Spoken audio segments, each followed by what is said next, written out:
Just look what he did to me!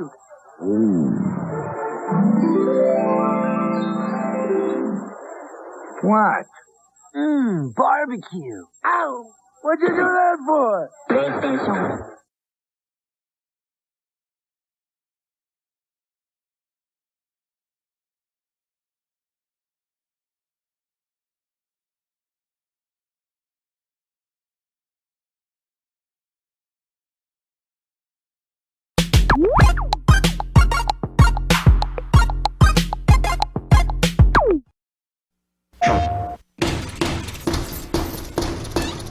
Store's closed. Not for me, pal. You might say I'm Spyro's hot co-star. I love that little dragon. The way he blows fire shaped like me. This is an official protest. I am an anti-Spyro activist. Genghis, come. What'd you say? You're toast. Help me! PlayStation.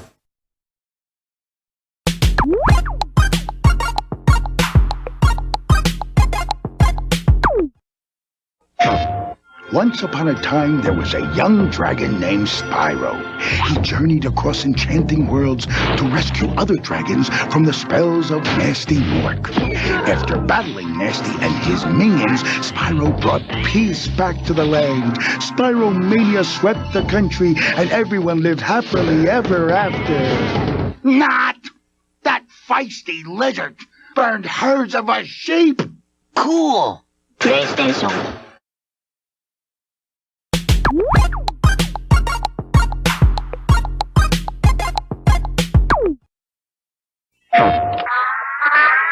We must band together to fight Spyro and his head-butting, sheep-burning ways. This isn't just a video game. It's a Spyrocracy. $129? Stay away from Spyro.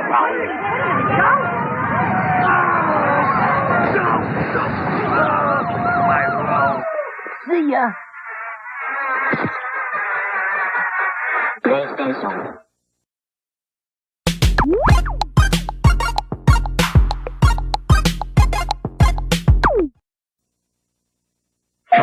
Boycott Spyro.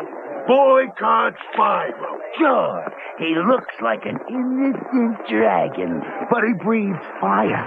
He's napalm on 4 scaly legs. And he headbutts. Just look what he did to me.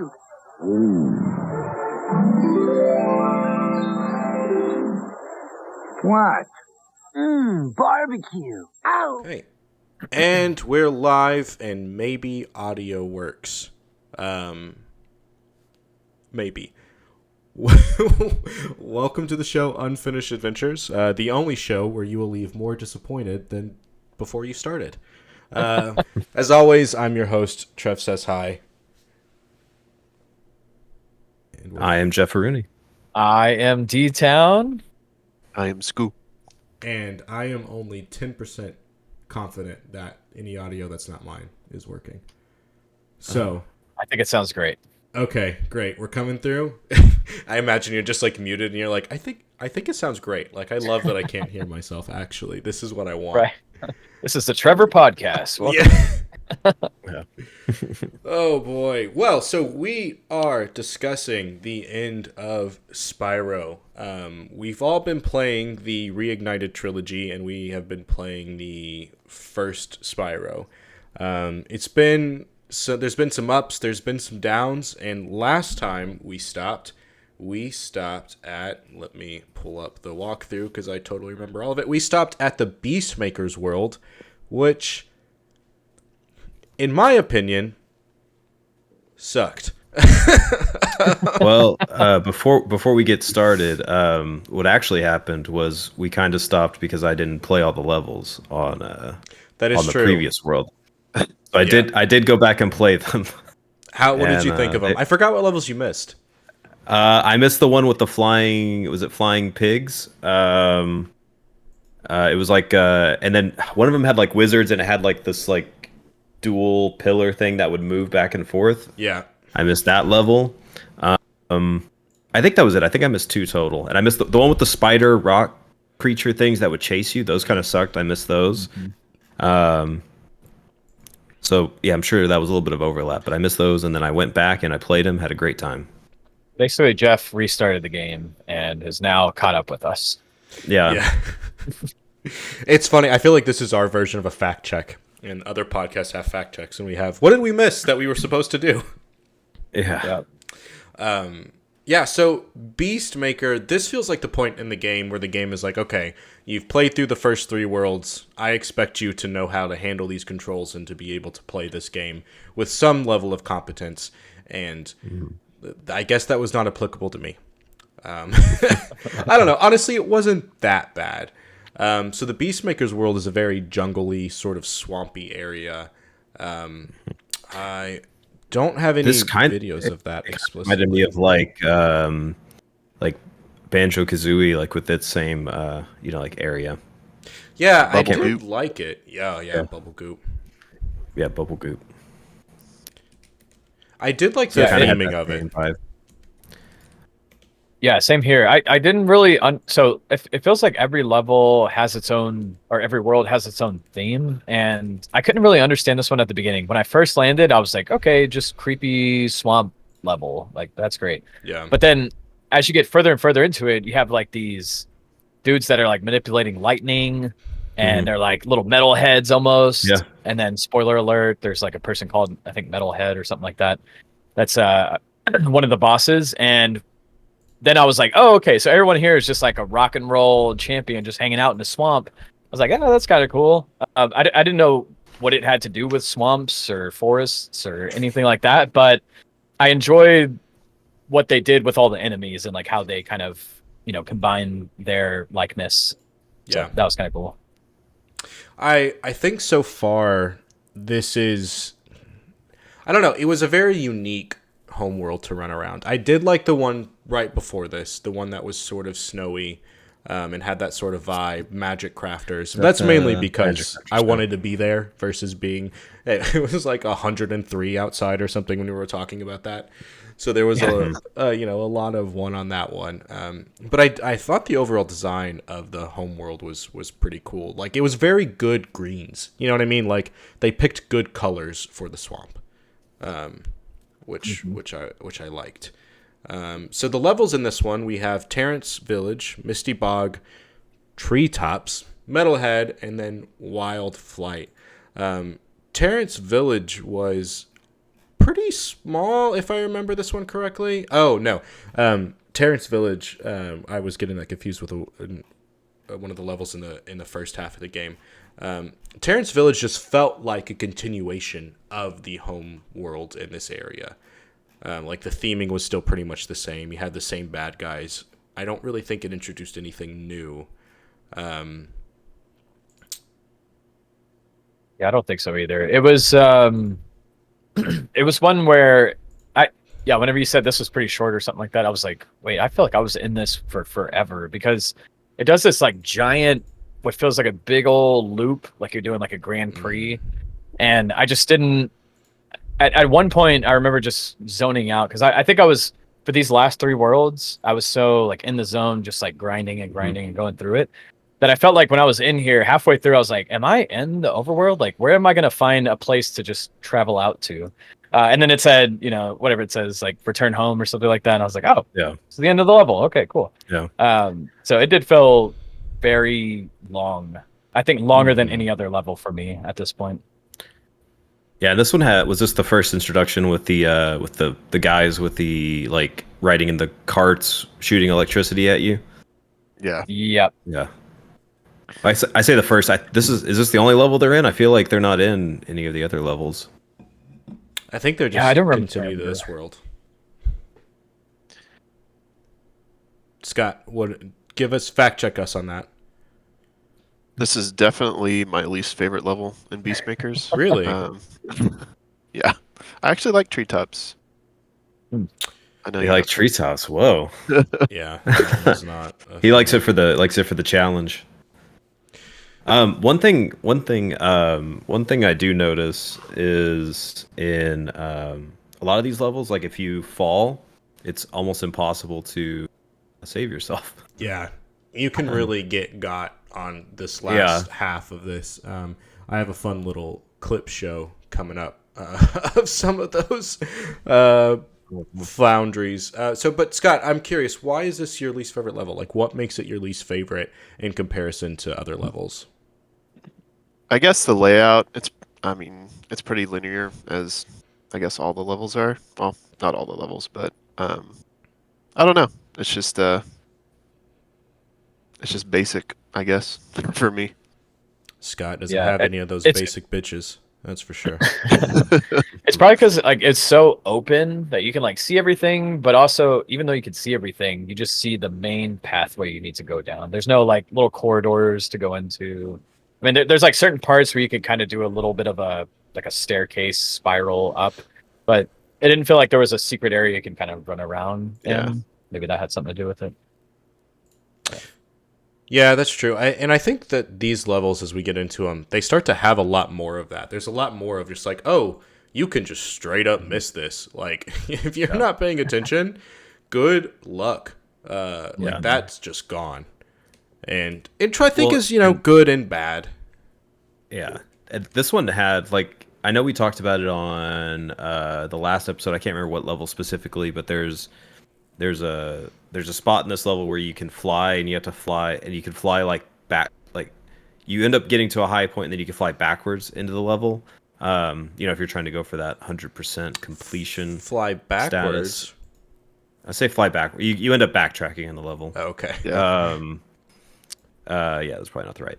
And this the first level that also introduced like the fireworks to open up chests and stuff like that? No, those fireworks were I think they were first introduced in the sand level or one of those. Okay. But they were definitely around before this. Okay. Maybe this was one of the first ones that I found them. But I thought that was kind of an interesting mechanic because like each level in the game, it'll have one of those chests that looks like you can't open it unless you either have a key or somebody shoots it or something along those lines. And this was one of the first ones where I noticed that you used like the fireworks to open up the chest. There wasn't a key, so I think I found a couple of the chests. And I was like, I don't know where any of these keys are. And then it was the fireworks that you would set off to actually unlock them. Yeah. No, I do remember that as well. Like having that mindset of like, well, how do I open these? Because I feel like I went pretty far and then didn't understand how to do it until I hit those fireworks. So yeah, maybe you're right. Maybe it was either this level or the last level. It had to be one of those two. And from this, been one of the first ones that I noticed it on. Mm-hmm. And from this point on, I do remember there being a ton of locked chests. Like that was just a thing that they were like, let's just put 4 or 5 of these in every level. Yeah. I was like, oh man, how do I get through this? Yeah, they definitely upped the game in terms of just like it felt like it was way more effort to just kind of go through it. You couldn't really just be like, all right, let me run through it once and let me get all the stuff. It was like, okay, now you have to try. Which is fair. Think. You have to think. Yeah.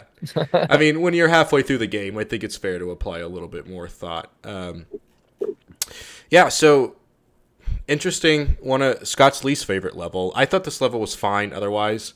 It seems like we all kind of had similar things. I do like the use of electricity as a theme in this whole area. And that kind of like comes back and forth. I know we talked about like the game kind of ramping up as you're going into this world. This was one of the worlds where I don't know if I died a bunch of times to it, but I definitely got hit a lot. Like I would be running and I would accidentally run over one of the platforms, and then the guy would I don't remember if he had an electric guitar or if he was like hitting the ground, but it would electrify the ground. Mm-hmm. And then as I would be running up to the guys that you have on the screen, like they shot energy at you, and you'd accident, like you would just kind of mistime it, so you get hit. As we go through these levels, like I feel like that happens more and more frequently, where the enemies are a little bit more aggressive. Yeah. And a little harder to kill. Or not harder to kill, but like there's a lot of them, and they can kind of gang up on you. Yeah, I actually, if we're kind of done talking about this level, I have some some definite clips of that happening coming up soon. Any last words on Misty? Wait, not Misty Bog. That's the next level. What level is this? This is Terrence. Terrence. Parents. I did say Yeah. the Terrace at the end. Hey man, Yeah. I'm juggling a lot. All right. I don't see Yeah, you guys sending me screenshots I sent you a couple. live. On the Terrence Oh. world, I will say one more thing, and that's at the first half of this podcast, I mentioned that I don't know how this game could balance the fact that you only have basically 2 attacks to use throughout it, but I feel like they started to do a good job at, like, it's not so much the enemy that you have to pay attention to. Now it's the environment in which that enemy is in, It's or yourself. the proximity of enemies that are around them. So they kind of use this like style of, like, yeah, you're still gonna headbutt me or you're gonna fire me, but now there's like multiple environmental effects at play, and so now the puzzle is really just where do you jump? That's like a new addition, I think, into some of these, is you have to jump over some of the enemies' attacks and stuff like that. And so I thought that was a cool way to handle such a simplified, like, combat mechanic. So I think they did a good job there. Yeah, I can see that. So that being said, we start to set a lot of this stuff up. Our next world is Misty Bog, which I thought was actually, I like, and I sort of dislike this about Spyro. It gives you a lot of room to go a little bit fast. So in a way, it sort of gives you some Sonic vibes because you can dash, and dashing's fun. Everyone likes to press the run button. I think that's just more or less common. This area has a lot of like long paths for you to do that, which is enjoyable. But I do think the same problem that you have here in Spyro and even in Sonic is that when you're going so fast, you just kind of have to stop and go back if you miss something, which isn't fun. And I definitely felt that in some of the worlds coming up for sure. Not so much in this world, but the Misty Bog had the introduction of a couple of like new jerks to the show. Yeah. One of them being the dragon eating plants, which I thought was like a weird rabbit for some reason. I thought it was like a doo-doo monster. Yeah. But it's apparently dragon eating plants, and I have a clip that I want to show of at least maybe a quarter of my interaction with them. Let's see if that you had to works time out. them like just perfectly. Yeah, here we go. Yeah, my first instance was like, look at those. Those are kind of cool looking. That's just me just sort of like looking at them. And then they just, I felt like I got sniped. Oh, did you only did you not have any health on that one and they killed you? Yeah. I think you could just run at him. I thought so. Yeah. Well, and I noticed, like there was a couple times I was fighting these guys. You're This actually looks having like worse. a nightmare. Yeah, you're having a worse time than I was. But like you had to time them just perfectly because if you spit fire at them too early, you just miss, and so then they'd eat you. And then I kind of think if you shot it too late, you would kill them, but they would still at least run into you or something like that. They were brutal. I like the strat here of just let me go off the edge. I literally tried to skip them, and I couldn't. I did a real That's similar awesome. thing where I tried to avoid them because I think they show up in another level too, don't they? I think this is the only level, at least that I remember. No, that's the only level. Is it the only level? Okay, I thought there was some other one that also. Maybe I'm thinking of. Was it one of the ones where like it has like there's like I don't want to say master, but like one of the main people would like send an enemy at you. I had issues with some of those too. Oh, the one where it was like smacking him on I know the it's like It was the earlier on. dogs. I know. Yeah, there's the dog one. Yeah, the dog one was pretty rough. Yeah, was not a fan of those for sure. But I mean, in the video that we went through, like I definitely had some rough times. The avoidance and the falling in the water was just like the icing on the cake, to where I was just like, Jesus Christ. But yeah, enemies start to get tough. But I like it though. I mean, to a certain extent, I definitely took more clips of my failures, and I have some more of those coming up. But I had another sort of situation like this with the, what are they called? the attack frogs. So the attack frogs just basically were like little blue dudes who just shot at you from far away. But like they shot at you super quickly, and they all have really good aim. Like they'll get you for sure. But I don't know. That was just some clips of my experience with this level. Other than that, what other thoughts did y'all have? I didn't like the doo-doo monsters. Yeah. This I was think the the one frog- Oh, sorry, go ahead, Scott. I think the frogs are one of the hardest enemies in the game, actually. There's this one point where you drop down into this place and there's just like 5 of them.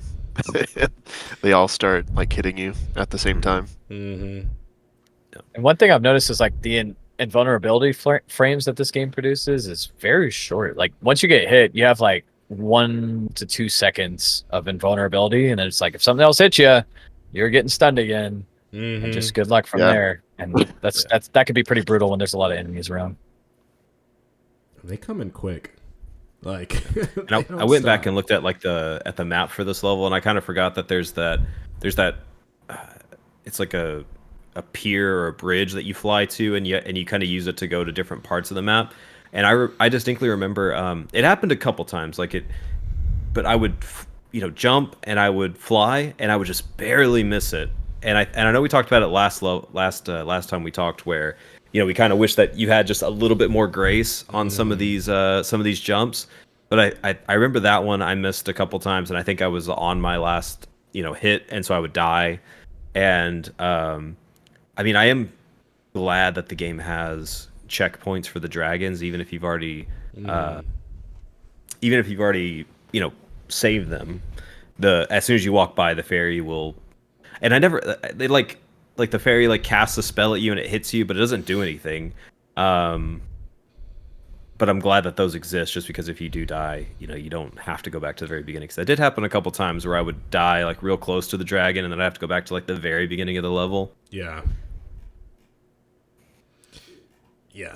There was, I mean, this level was wide, so like I think this is one of the levels I didn't 100% because I couldn't find a way to get to a certain part, and I was just like, I don't have time to figure this out. Because spoiler alert, I beat this yesterday, not a lot of time. So I ran close here. You could have been playing it at the beach. I could have been, but I wasn't. For those not in the know, Jeff and I had a romantic beach vacation Beach getaway this last weekend. Wow, where was the invite, boys? Come on. Sorry about that. We'll get you next time. Yeah. But I do like that this level overall. I like the look of the level. I like the way it sort of lightens up the colors a bit. I think it's not the swampiest in the world. Mm-hmm. I didn't mind this level, even though the monsters were a pain in the butt. That being said, if I was streaming, I probably would have said a lot more worse things. This one had the kind of tricky part. Like I did notice every time like if I was kind of in the middle of trying to 100% it, because I did 100% this game. I guess spoiler alert, I 100%ed it, and so what I would do is I'm about to admit to cheating. I would go and do as much of it as I could, and then like in this level, there's a part kind of close to the end where it has like a pyramid, and I could tell that there was like chests up there. I was like, how do you even get up there? And a lot of the times it's like navigating real far into the level and then kind of just hopscotching your way back, and I think that's what you end up doing on this one. But yeah, I can relate to what you're saying about not like just seeing something like I don't know how to get to that, I'll just keep going. Yeah. Scott, and what I'd love to actually, I wish we could have done this. It would be fun to have a tier list of your favorite levels over all of these. We could all do it, but I would just be curious. Because I guess I was really surprised that the last level was your least favorite, because I didn't think it was anything special or anything, I don't know. So it's just, I'm kind of curious your rankings of these levels versus other levels as the person who has played this the most, at least out of us four, maybe the most ever. I don't know. Yeah, ever. We can. We'll never know for sure. But yeah, I think this one was solid. Scott, are you going to tell me it's the second worst level you ever played? No, I actually like this level. Okay. Yeah. Colors are good. Enemies are fun-ish. Yeah. The design is great. Dallas, you have any closing thoughts on Misty Bog? Misty Bog, man, I thought it was cool. I mean, there's like a part I think where you go into the well, and that kind of tripped me up because once I went in there, I accepted my fate, and I felt like I just can't get back up there. But I think you can get back up there. Yeah. Anyway, I like finished the level, and then I returned home, and then I was like, wait a minute, there was a spot that I didn't actually explore, because spoiler alert for everybody, I am such a bad boy and I did not 100% this. Instead, I just went straight for the dude with the air balloon and I was like, get me out of this game. Not that it's bad, but I was just like, how can I beat this really fast? And So you didn't even beat anything else after this? Like no, I did. I had to go back in because I didn't have enough. It was either dragons or gems at this point, and I was like, oh wait, but there's a spot I didn't explore, and so I came back into this level, and I remember that being one of the only levels that I had to come back to a second time to like go and get the rest of it. To continue on. Yep. Yeah, but it was a good level. I enjoyed it. I think there was a lot to be explored, and there's like various enemies, and yeah, it felt like a good level. So Misty Bog is on my list of good levels. While you were talking about Misty Bog, I didn't realize that I was editing the wrong scene, so I think that's a perfect time to move on to Treetops, which I was expecting to transition to instead of just being like, here we go. So, Treetops. So, Dallas, as you mentioned, running through the game, how far did you get in Treetops? Like, do you know what percentage you got in Treetops? I don't know what percentage I got, but I could probably guesstimate that it was 20%. Because I think I got to one part where it was like, just run and jump and do something, and I was like, I see the exit, I'm gonna go for that because everything else is. I tried it like 4 times, doing some kind of way to escape that, but I could not figure it out, and I just left. And did you guys figure out? Because there's like that one platform that's just super high that you like jump towards, and then there's another area back in the distance that you can get to, but I couldn't figure out how to get to any of them, and I tried about 4 or 5 times. Did y'all get to those? Or I didn't. I know I got to I feel like I had like 60% on this level whenever I finished it, with no like I said before, I cheated and I went back and got everything. But I think I had 60% on my first playthrough of this. And it was kind of the same thing. Like whenever you're going towards the end of the level, the return home is at the bottom of this pillar, and then at the top of it, you can just see like there's a bunch of gems and a bunch of money. I was like, I know I spent a pretty, I don't want to say absurd, but I spent longer than I probably should have trying to figure out how to get to that. And then there was at least 1 or 2 jumps where, like I said before, on Misty Bog, where I would run down the ramp and I would jump and I could like tell that that's where I was supposed to go, and I would just miss it. And I'm like, oh. But I didn't hate this level. It kind of reminded me of like the Ewok village in Star Wars. Kind of that same vibe in the trees. It's like the trees and just everything kind of connects, but not really. I might be the only one in saying that. In Spyro history that's ever made that connection. Yeah. Yeah, well, it's like, I don't think it's that far of a connection. It's like the Ewoks I live think in that's trees fair. and Yeah, so as demonstrated in the screenshot down here, this is a very segmented level that takes use of the dash, I don't want to say power up, but ability that you can do sometimes, which the dash ability specifically on ramps. Specifically on ramps. It makes you go Supercharge. real fast. Yeah, Supercharge. yeah. Honestly, I think this level would have been a lot more fun if it was just more clear.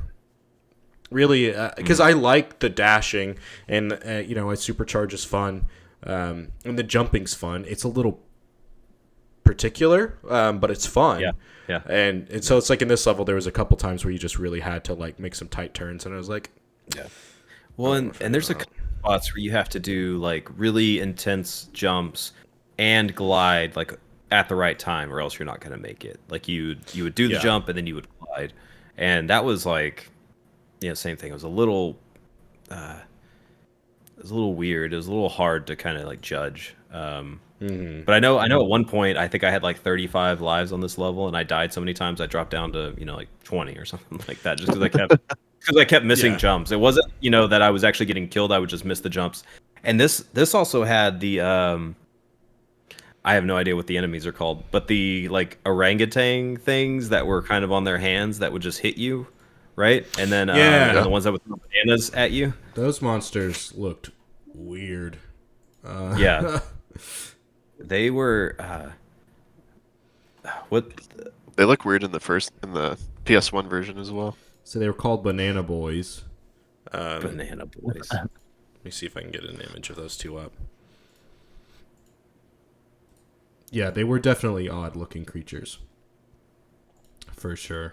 It's gonna take me a second to get the image of these guys up.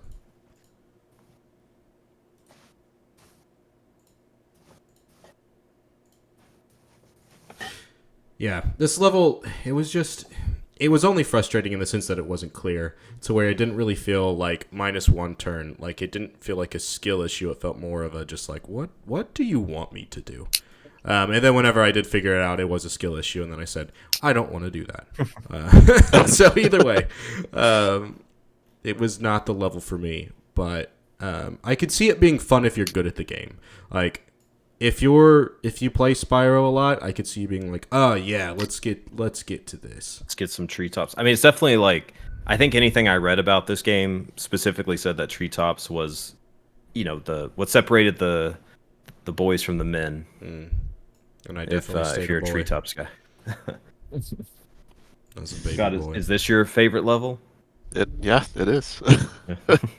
There it is. It's just satisfying once you have those supercharged jumps down. Yeah. And I think that makes a lot of sense. For sure. I mean, you could definitely like fly through this level, which I guess that's like kind of a pun, but Quite literally. yeah, but you can go fast in this level, and you can get punished pretty hard for it if you mess something up. Yeah. Yeah. These are the Banana Boys that I accidentally just deleted, so they're gone. Sorry. Oh man. Will that bring them back? No.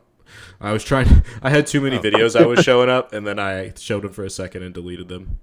Oh wait, they're still there. I don't know what's happening. Yeah, they went away and then they came back. I don't know if you press like Control Z or. I did. Okay, all right. So those are the Banana Boys. They look. I don't know. They look a little rough. As a kid, I had no idea what that thing was on the left. Yeah. I mean, even the one on the right.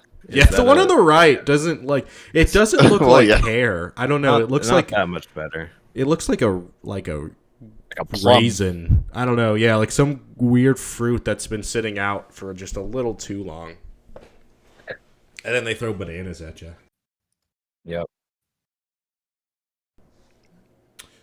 Yeah, so I think that kind of covers it for Treetops. Definitely a level for the people who know how to play the game, and for the rest of us is just a thing that we have to get to get through for sure. Mm-hmm. So after Treetops, we then go on to Metalhead, which I feel like Metalhead. Oh, I actually had a clip of Treetops. Oh, you did? Yes. Let me show that, please. Thank you for reminding me. Let me pull that up real quick. the way to play it? He was like, "Here's my speed run at Yeah. world record." This is how to get to that second platform, like that's off in the distance. Let me get some advice here. And I'll see if that's the one I'm thinking of. I kind of screwed up the first run. But This is the first time I'm showing clips, so everyone just bear with me a bit as I try to get a good flow on how to do this. Bearing. Oh, here we go. Yeah. Oh snap! Whoa! What? Yeah. Whoa, Oh, that's man. what you're supposed to do? Oh. Yeah. I hit that lamp. Oh no! Yeah. I appreciate the failure. Yeah, that's pretty awesome. Show you that This you're a was- human. But here's the second run. This was one of the jumps, like this jump right here. This was the jump where I couldn't get it down perfectly. I would end up just smacking into the wall and falling. And it just seemed random whenever I'd get it. Yeah, see, I didn't realize you had to do that jump that was just shown. Like, what the F? Yeah, Like, how are you supposed oh, to know that? Yeah, that seems so like out of the ordinary. Yeah, it is. Good job, Scott. That was a good jump. Yeah, that is amazing. Yeah. Well played. I 100% had to cheat to do that one. I I just like looked at like it was one of those things where I saw it off in the distance and I was like, I don't know how to get there, and then I looked up the video and I was like, what? Yeah. Like, how would you know to do that? Yeah. And then it took me like legitimately probably 10 minutes or something to get it down, because I would mess up that first jump. I would run, and then I would think that I was jumping at just the right time, and I would end up just barely missing, and I would hit and I'd smash into the ground or smash into the wall and fall and die.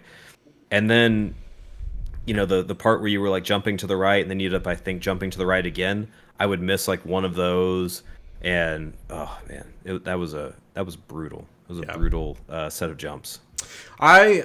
So I didn't look up anything about the game so far. So when I got to this point of Treetops, I was like, I'm not going to look anything up, and I'm just going to, what I can do, I can't do. And that's why I started to get to the point where like I'm not going to 100% this game, because like it was starting to require me to look things up, and like I just kind of want to play. And I'm not opposed to looking things up. I just didn't feel like I had the time. So I'm not, I am glad that you did have to look it up, because I just would have never known. It wouldn't have happened. God, Jeff, you just have so much time on your hands. Come on, brother.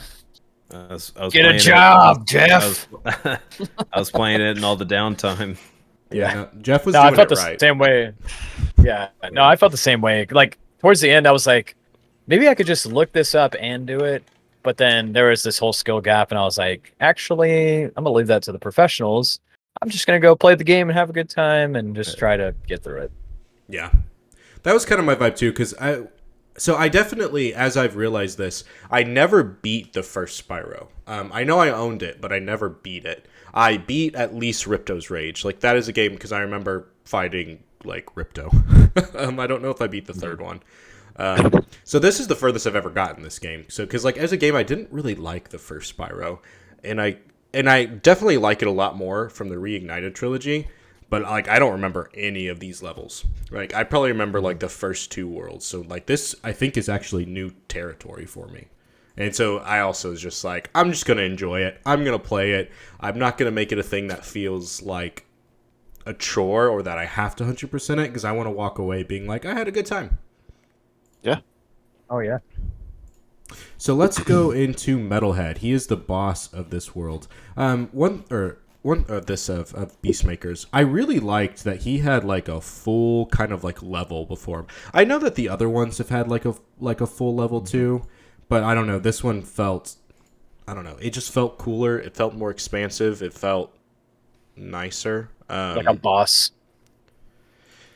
Yeah, like honestly, I thought as a boss he was pretty easy. Yeah, but as a boss he was pretty easy. But this one was one of the ones where I had a lot of issue with.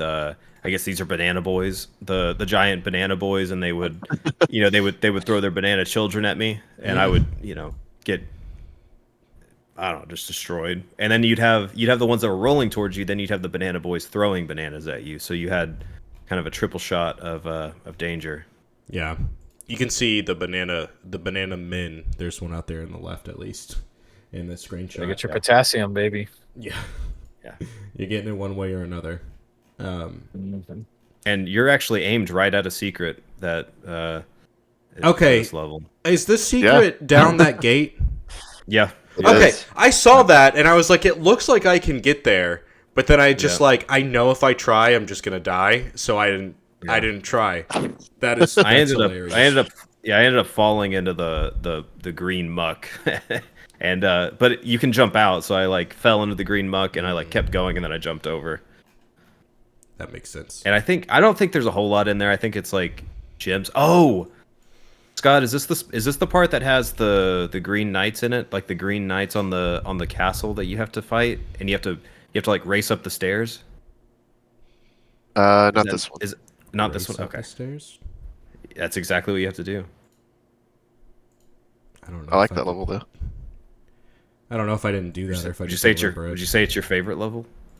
No. Yeah. I can't remember what level that's in. It kind of it's in a castle looking level. It's in one of the levels where you get kissed by the fairy. Yeah. That's in the next world called, I think it's called Haunted Towers. Yeah, it's the haunted mansion, the haunted ghosts. had some fun in Haunted Towers. But yeah, so Metalhead, I'm pulling up a screenshot of the boss. While I'm pulling up a screenshot, Scott, do you want to walk us through the gimmick of Metalhead? So, I'll say what I appreciate about this boss is it actually has a mechanic other than run up and flame it, and then as it runs away. So there's these pillars of lightning that you have to charge and bring down its power, and there's 2 sections of that, and once you do that, he just dies. He just kind of dies, yeah. And the towers are green, and the green means that you can hit them. Otherwise, like they're either sending energy or they're receiving energy, and they turn red. And if you hit those, you get shocked. Yeah. Yeah, so I thought that was the case, but there was definitely a time or two where I hit the red one and I was just fine. I don't know if it was charging up or something. That's what I think it's like right as soon as it's turning red, you can still hit it, or maybe right at the end of its phase. Because I noticed I hit a couple of them and I was like, "Ooh, like that was a freebie." But then other times, yeah, I'd get injured. Yeah. Yeah, this is one where Skylar was watching me and she was like, I wouldn't even know to hit those pillars or whatever, and I was like, well, I didn't know either because I just immediately charged at him at the very beginning, and I was like, well, let's just test this out. Should I headbutt him or should I blow fire at him? But then because he I was like, it's a 50-50. Yeah. So because he hit one of the pillars with one of his attacks, because I was like so close, I guess it must have hit that one behind me. I was like, oh, okay, well, let's see what happens when he hits more. And I thought maybe it would damage me. Once I realized it didn't damage me, then it was like, okay, maybe he's just got to hit all these and then I can go hit him. And so luckily through that, just pure luck, it got me to be able to figure out the mechanic. That's interesting. I don't know. Something about that just seems so obvious to me. And I don't know if it's my gamer background coming in. I don't know. Yeah. As soon as those popped up and they were green, I was like, I gotta hit them. Yeah. Green means go. Yeah, I didn't have any trouble figuring out the gimmick of the boss. Nice. I didn't even realize there were 2 different colors either. Because when I first saw them, I thought, oh, okay, because of all the previous knowledge I had with the little dude hitting the ground and then there's electricity, I thought I should stay away from these because he's probably going to do some kind of electricity radial attack against them. And so I stayed away. AOE. Yeah. And then once he I don't know, I think he threw something or shot something, and I was like, okay, I'm going to charge in. Then that's when I realized. So my first instinct was actually to stay away from them. So that's kind of funny. That's fair. I think that's justified given the fact that electricity is bad, and they definitely do look electrical. But I don't know, something about it. I was just like, I know what to do. I've prepared for this my whole life. I'm ready. Yeah. But yeah, I like the design of it. It was still easy. I think he had 2 rounds, and then he was over. Yeah. Yeah, he was pretty straightforward. Also, live update. I did happen to see that Jeff has started playing Spyro on Steam. I don't know what's going on with that one. I was actually closing notification. Okay. I was closing it. It was still open. Like my PC was the fans are running real hot and heavy. I was like, what's going on? All I have open is OBS and Discord. I looked down at the Spyro app is still open. I was like, oh. Yeah. So, Jeff's trying to get his 120% here at the mid podcast. At the wire. Oh man. It's like, I did it, guys. I swear. Yeah. All right. So, barring beating Metalhead, the only thing left in this area was the flight one, which this flight was Wild Flight. Yep. I don't remember having too much of a problem with this one. I definitely did have a problem with the other 2. In the back. I thought this one was very hard. So same here. Yeah. I don't think the pattern was very hard, but I had issues with controlling the flight. So so as soon as you go in, what I would try to do is I would go through the arch, and then I would try to hit the treasure chest, and I would try to hit the boat, and the boat would be kind of rounding that little island, and I would be kind of coming at it from, I guess, the wrong angle. So I would end up, even if I was trying to pull up, I'd end up hitting the water, and I hit the water so many times just on the first part. So I had a lot of trouble with that. I think you can even see it from this screenshot. I did the same route, Jeff, where I tried to go through that arc, and then I tried to go to the treasure chest in the middle. And Oh. because you have to go so far down right there, and then you have to like slightly pick up. But I always overcorrected there, and I went like so far up that I would just miss the treasure chest. Then I would be trying to go back down because I'm like, oh, something's gonna be down here. But then I would just hit the river outside of that little spot. And I probably did that like 3 or 4 times. And just like in the previous video, I said, "There's no dragons here. This isn't worth my time. I'm out of here."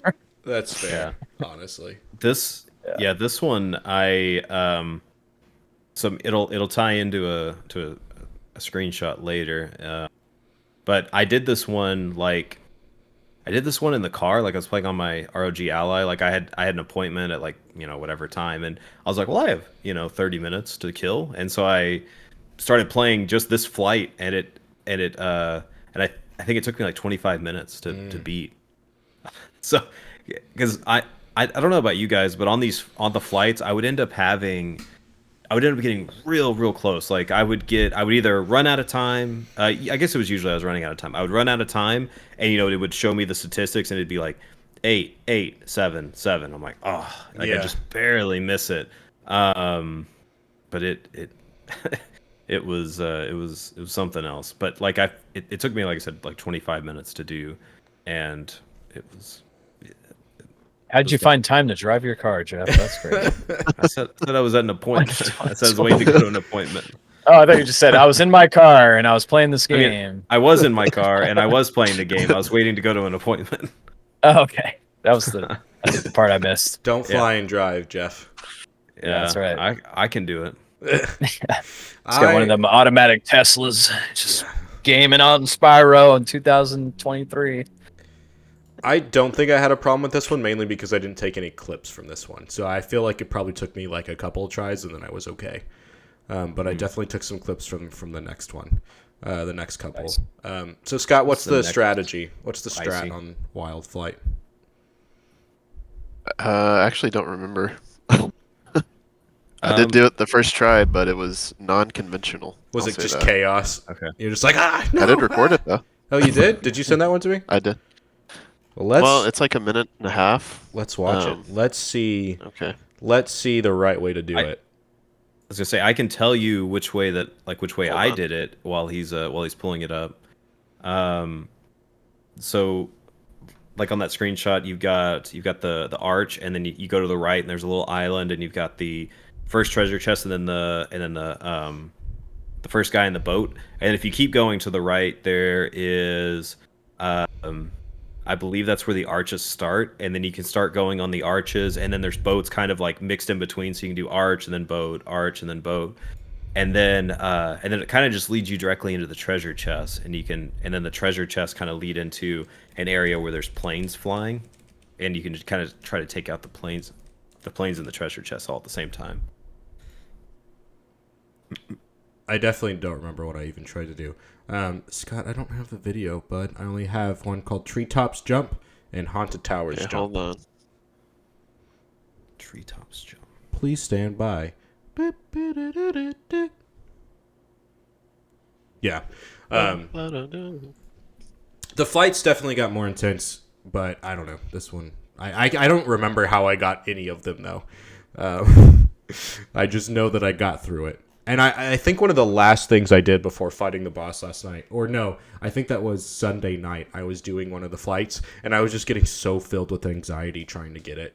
Before bed, I was like, I have to stop. And I think I actually did it. I pushed through it, which is what you should always do. But, I was like, oh my gosh, this is giving me a lot of anxiety just to get these stupid flight thing here. That's not even on purpose. It's optional. I don't have to do this. This isn't Save Dragons. Yeah, the guy that's talking about not 100%ing the game is All it is doing for the optional. gems. Well, I think the reason why I kept doing it is because it sort of hit that gameplay gimmick of you could restart real quick and you could just go. And whenever I have that option, even if something's difficult, if you put me back in, I'm like, what's another shot? You know what I mean? But if there's a lot of time in between it, I'll give up.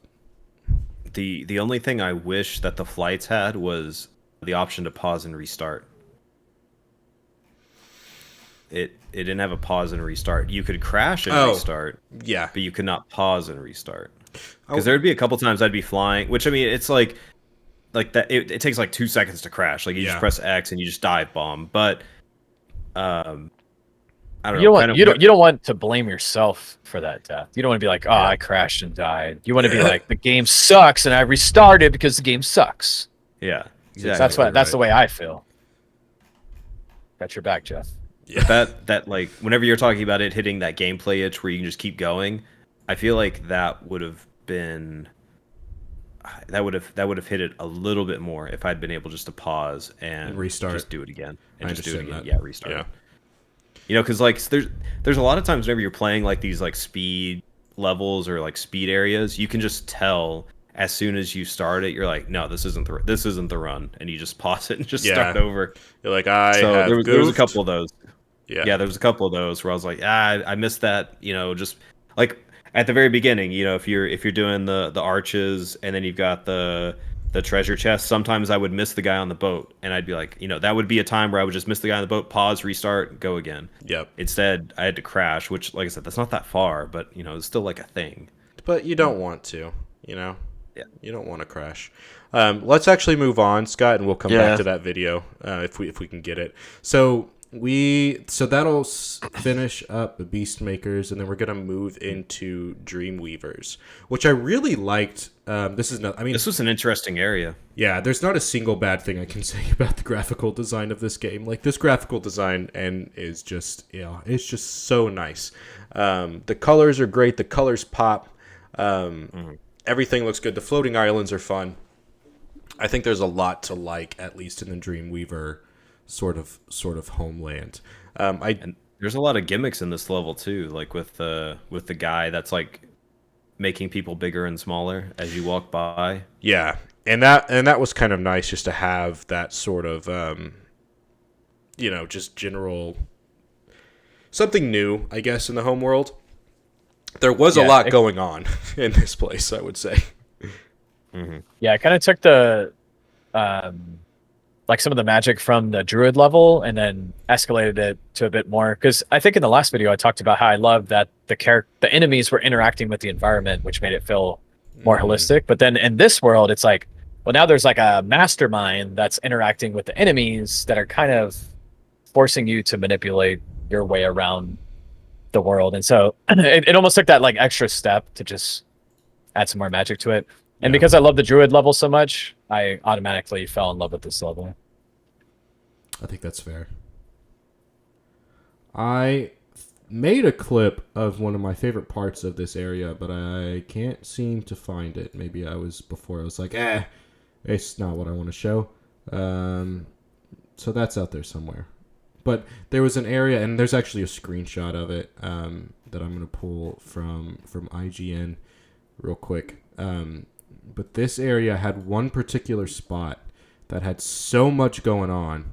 Like, there was just a lot of noise. There was a lot of just, like, enemies going on. It was really wild.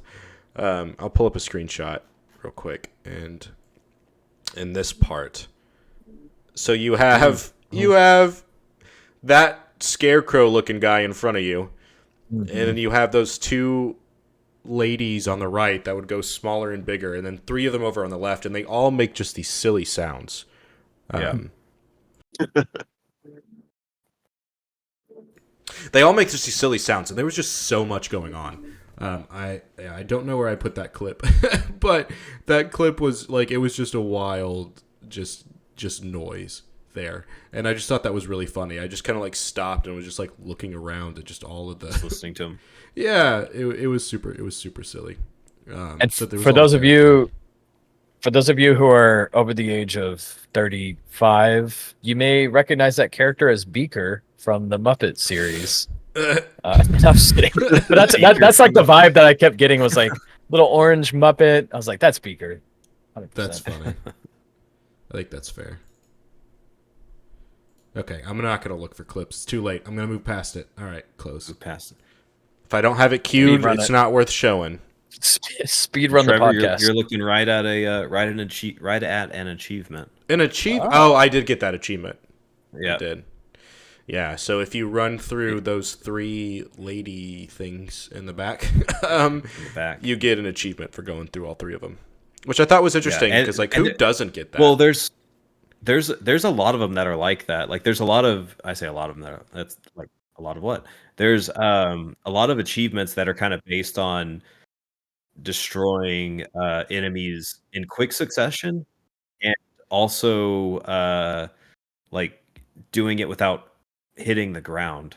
So there's another level coming up where there's some enemies like that, and you get it for not touching the ground while you kill them.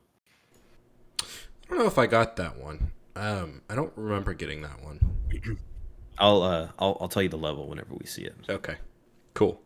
All right, yeah. So that puts us into the main world, and the levels in this area are Dark Passage, another one, and another Dark Passage, Lofty Castle, Haunted Towers, and then how does it? Flight level. Yeah, the flight, Icy Flight, and how do you say? Is that Jacques? Jacques, yeah, Jacques. Or Jacques? Our French viewers are cringing in their boots. As they should. As they should. Quez. Or is it just Jake? Jakes. That one's it. That one's it for sure. Multiple Jakes. So let's start with the first level, which is Haunted Towers. Haunted Towers definitely had a good vibe to it. It had a lot of purples. It was all cavey. I'd say there we are. But yeah, it was very cavey. So this was one of those levels where I was mentioning that like I took the time here to figure out how to get to the secret area, but it took me forever to figure it out. To make it to the last. Yeah, this portion. was. Yeah, the haunted. That's the one where is a secret area, the tower with the haunted skeleton guy or the haunted ghost. I think the screenshot's showing Dark Passage because the Haunted Towers. I don't think I actually did that. Oh, you're right. I'm sorry. I meant to start on Dark Passage. Yeah, that was my mistake. So I showed the right thing, brought up the wrong name. No problem. Yeah, this one I remember because I think this is one where you had like a big area like towards the end, but it kind of had this big loop around it. Is that right? Where you would like run around the outskirts, but there was something in the middle that you had to go to. But then there were also things on the other outskirts, or maybe that was something else. I know it's kind of hard to visualize, but yeah, essentially there was like a big open room. Yeah, that's actually what the screenshot is of here. So this is the bigger open room that went up a couple of levels, but it was pretty much a straightforward path to get here. Then you opened to this, and then in here was a little secret area. I say secret, like just a thing that you really had to look for to get to the rest of the level. Yeah, I think this one also had at least one part where I'm sure you could get to it a different way, but it almost had a giant separation where there's just like an endless void in the middle, and you're up on a higher plane and you can just fly down. It had a bunch of those types of things. So that kind of scratched my like exploratory itch, where you see something, you're like, can I get over there? And then it's not in such a way where you're like, oh, I can't reach that area. You just you could just fly down to it, and then it kind of just like unlocked the rest of the level. Yeah, I mean, maybe you were supposed to do that anyways, but it just kind of had that like, oh, I can go to this area. Yeah, it took me forever to figure out where I could go to. For sure, like I spent a couple of minutes just being like, I know there's stuff, because at this point I wasn't quite sure if I was going to 100% the game or not, so I was trying to 100% what I could. So I spent a decent amount of time here. Yeah. And this one had like the was it like jesters or something like that would turn some of the animals big? It would turn some of the enemies big. Yes. Yeah, the dogs and the turtles. The dogs and the turtles, yeah. And then you had like the cupids that would shoot arrows at you, like fire arrows. I'm sure they weren't cupids. I guess they're like devils, but they were devils. They were flying. You can see them in the shooting, back, next to the dragon on the screenshot. Yeah, definitely not cupids. You know, to each his own.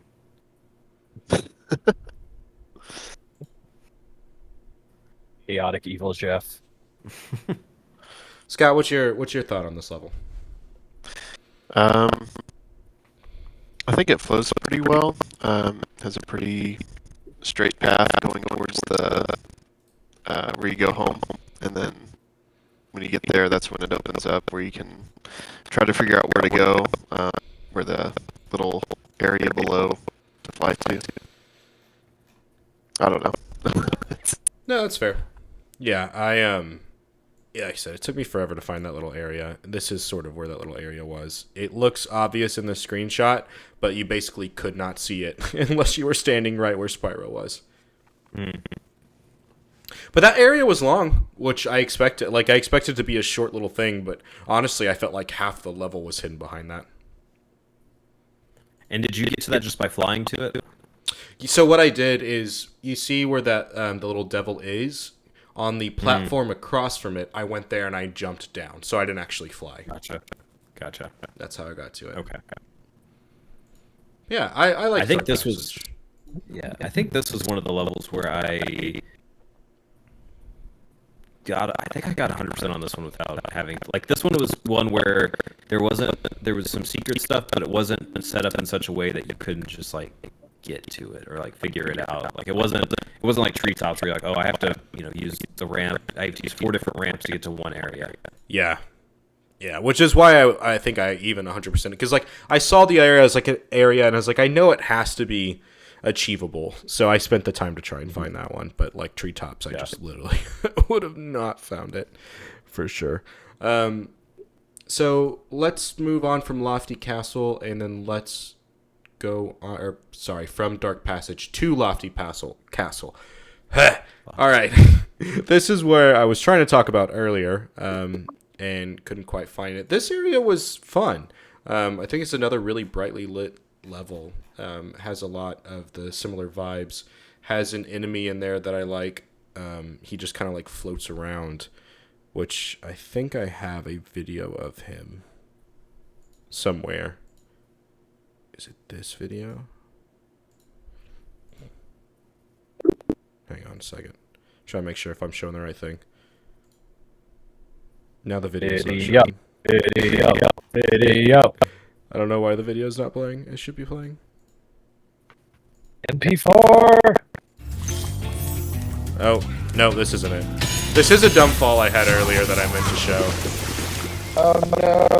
And you just get stuck and like that's it. So loud. Yeah, I did mean to show that. But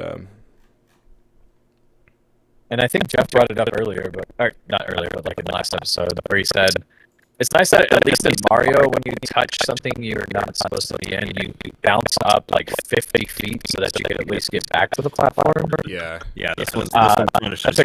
That's a great clip of being like, this is what I should have done. Because someone else wants to just continue to die. Yep. Oh, yeah, okay. So I named one of these files General Suckage, and that was for General Suckage. So let me, this was a lot of my experience with this level.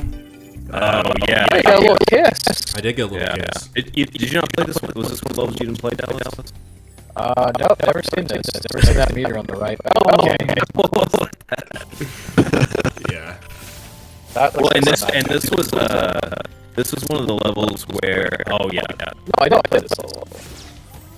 Well, I think that's actually a different level, right? Like that's actually. Oh, is it? Okay. Is that Lofty Castle? They all start to kind of go together. Is it Lofty Castle? Okay. Whoa, dude, you're speedrunning. Yeah. Wow. Come on. So I jumped the gun a bit in terms of Lofty Castle because I thought this one was this one. Oh, I think this is just go to a kind new clip. of general failing for the whole area, which Like is why it was called Trevor's General Suckage. compilation. Yeah. General Suckage compilation. Okay, because like I guess the very beginning of what you showed was Haunted Towers, right? It was Haunted Towers, and this is Lofty Castles. Okay. Yeah. One thing I'll say about Lofty Castle is I didn't actually play this level until I had beaten the entire game because I didn't find it. Yeah. That's interesting. So I beat I beat the entire game, and then I went back and I like looked at my gems, and I was like, I'm missing some, and I was like, what am I missing? And I had to, and so I like was looking through the list, and I was like, okay, like this one looks like it's missing one.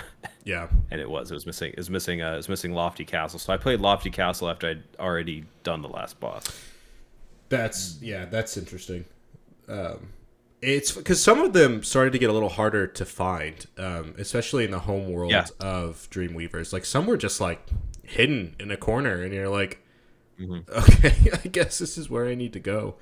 But yeah, I think that those clips are actually all from Dreamweavers. Well, one of the clips was from the very beginning, or from the first world, Beast Makers. But yeah, so that's pretty much my experience with most of this level. I feel like I had a lot of those little failures here. But Lofty Castle, I don't remember anything specific about it. Lofty Castle is the one that had the run. Which, so Lofty Castle has another run. Is that the other run that you sent me, Scott? No, that's Haunted Towers. Haunted Towers. Okay. So Lofty Castle had another run here that was actually pretty easy, but it took me a while to figure it out.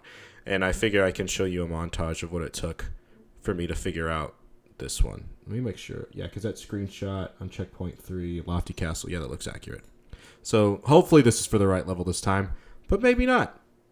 Who knows? But there's a slight run here. Oh wait, that's the wrong video. Wrong video. Hang on. I want to watch this Oh, one yeah, again. That's That one- that's the same one from before. That one is pretty funny though. Okay, now maybe this time it'll do it. Spyro. Here we go. Thanks. Supercharge will get you to new places here in Lofty Castle too. See where it takes you. Well, at least I know it's Lofty Castle. Anyway. So, one of the things here is that this run is relatively simple, but I felt like I didn't know where to go. So you see me come out, and I don't know if I'm supposed to go right or left. So I go left, and I just, I just die. I just eat it. So I do it again, and I'm still not sure which way to go, and I wasn't quite sure that was like right. So I ate it again. And then I think this next one, I was like, okay, I think I'm actually supposed to go down. It's got to be left. Yeah, always left. But I still think about going left. And so then I say, oh, okay, here we go. And then I eat it. Oh, no. Because of course I did. And then I was like, all right, well, I'll go right.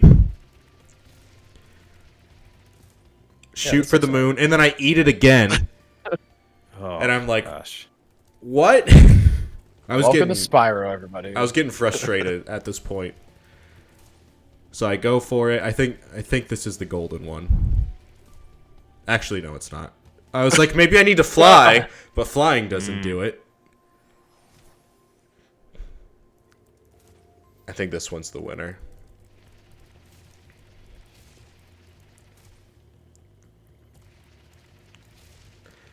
Looking good. Yeah, so years of... and then I got so much air on that point. And I how'd don't you know get so much why. air? I have no idea. That's almost exactly what happened to me in Treetops, where I would just keep just barely missing, and then whenever I would make it, I would go like way far. Yeah, So I don't know if it's just like jumping at the very, very last second or what. Scott, fill us in. Yeah. What's the strats? What's the secret? So it's a momentum based. So there's 3 different sets of momentums. It takes time to build up, and I think on that last one you did, you just, I don't know. I just got Got the enough. right momentum. I just did it. I Yeah. just played the game correctly. I did what Spyro wanted me to do. I think on the other ones you touch the side, which resets the momentum. Oh. And on that last one, you didn't. And that's why I ate it most of the time. Yeah, that makes sense. Overall, I mean, like, that was my experience with that level. Was that little run. And it's funny because it was so, like, I felt like the game should have given me that before it gave me Treetops. I don't know. Something about it. That felt... It should have warmed you up. Should have warmed me up. I went in cold. But yeah, I don't really have anything else to say about Lofty Castle. Any other hot topics before we move on to Haunted Towers? No, I like Pretty much wrapped it up. All right, let's give me my Scooby Doo style ghost. Yeah, I like the theme of this one. Actually, this was another. Oh, so this is one that I definitely got stuck on, and I did not do the stuff you were talking about with the skeletons and stuff like that. I got stuck, and I mean, on all these, like I said, I beat them all at least once. I would go in, I would go in again, try to find all the spots. I found where the secret was, like the secret hole, and I was like, how do I get to the secret hole? And like I could see it, and then then I watched a video on how to do it, and it was the same thing as the treetops. I was like, how was I supposed to figure this out? Yeah, it's so specific. Jeff, tell us how to get to your secret hole. The secret hole can be found. I guess it's probably like midway in the level, so it is. I don't even see a screenshot on the walkthrough of where you're supposed to go. Of where it's at. So that's the video I have. Let's say there's like a dragon, and then there's like one of those ramps that you can get the momentum on. So you start taking the momentum, but you have to like turn right almost instantly, and then you have to. I think maybe there's like a staircase that you have to run down, and then it like shoots you off back into a place that you were just in, and then you like jump over. Whoops! Sorry, I didn't mean to hit that button. But I think this is where we get there. Here we go. Yeah, that's it. Yeah, this is it. So yeah, you got to jump backwards, and then you got to jump across, and it's like, how was I supposed to figure that out? Yeah. And this was another one where I saw this area that we're at. I saw it, and I was like, how do I get over there? I'm gonna watch. And that there's again. Right before that area, there's like one of those spinning turbine or like wind forces that will pick you up, and I was like, maybe you can just fly backwards, or like I say fly backwards, turn around, and you can't. So yeah, you gotta take the right. Yeah, so it's like that cut to the left. That's where, because like especially with the fact that there's that ramp when you first come out, you're like, that's the ramp I'm supposed to go on, but it leads you to nothing, and it's just like that sort of design is featured a little bit in the back half of Spyro, and it's frustrating. I don't find it fun. I find it frustrating because it's like literally just like unintuitive, and in that case, misleading. Yeah, it's not. Yeah. Well, and there's nothing like. I think maybe one of the dragons you talk to, I know, maybe says something to you along the lines of like, "Have you tried ramping?" or something like that, and there's a few of them that say stuff like that, and so they kind of give you hints at it, but they don't really. I don't know. They're not super specific on what you're supposed to be ramping. Yeah. No. I feel that. And it's like, I get that they're supposed to be, then they're supposed to provide you tips. I mean, I guess that precedence was set with like the first flight level being hidden. A dragon does tell you about the first flight level. But I don't know. A lot of the times they say nothing, so it's like, when do I pay attention, when do I don't? But it was super vague, because I remember one mentioning it was like, yeah, ramping's beneficial or something. And it's like, well, no, duh. Like, yeah, man. It's like ramping is the official sport. Yeah. And I think there's a dragon in this level where you like after that ramp part where you go and talk to him, and he's like, I didn't think you were gonna ramp this far or something like that. Like some of them, it's like after you do it, they tell you that you did the right thing. That's like classic Spyro. Classic Spyro. Yeah, man, because it's like you get there and they're like, oh, just so you know, those fairies were gonna pick you up, and it's like, oh, thanks, I did that 15 times before I got here. Yeah. Only the most useful dragons. Yeah. Yeah, but I mean, at least they reward you because they give you a infinite powered up flame for the rest of the level. Yeah, it's pretty awesome. Oh, I feel like I missed didn't know that. I did miss that. Yeah. That is cool. But I think I'll live with being done with the game at this point. I think I'll be okay with but once you get to that secret, Scott, do you have a clip of what the secret level actually is? I don't. Or the secret area, rather. So No. as soon as you land where he was, you walk down a hallway, and then it kind of like opens up into like a circular room, and it has just stairs, and it's the type of stairs where you have to like jump on each one, and there's the suits of armor that are just on the ground, and as you walk up to them, there's a magician guy like bringing them to life, and so you don't have a flame, so you can't kill them or anything like that. But you have to do it super fast. So you have to jump on these stairs all the way across, and then you kill the magician, and then you unlock the infinite flame, like Scott was talking about, and you can. But it's only for the level. That's lame. The temporary infinite flame. Yeah. That is cool though. It does seem like it was at least worth it. Cool. Okay. So any other last minute blah blah blah on Haunted Tower? I mean, overall, once again, level looked great. Yeah, it's one of my I like the design. I like the spooky ghosts. Like I said, they straight up look like the Ghost Knight from Scooby Doo. Yeah, like they're like a suit of armor with green smoke in them. Yep. Yeah, good designs. Cool. All right, let's take a break, and we'll be back, and we will discuss the boss of Dreamweavers, and then we'll go on to Nasty's world. All right. We'll see you soon. Jake.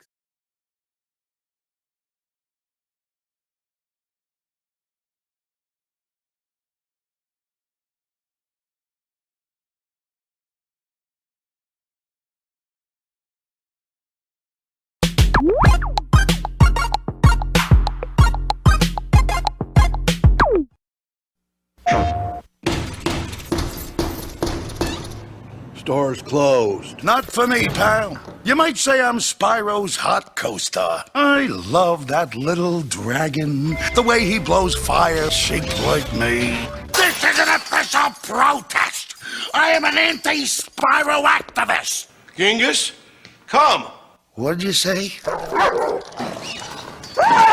You're toast. Help me. PlayStation.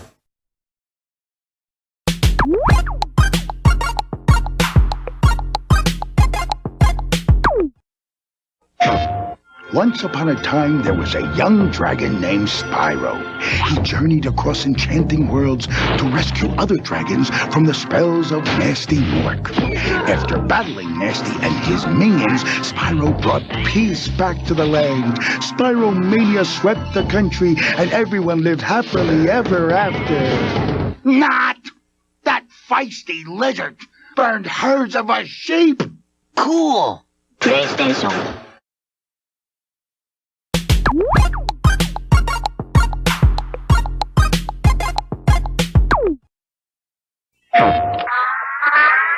We must band together to fight Spyro and his head-butting, sheep-burning ways. This isn't just a video game. It's a Spyrocracy. $129? Stay away from Spyro.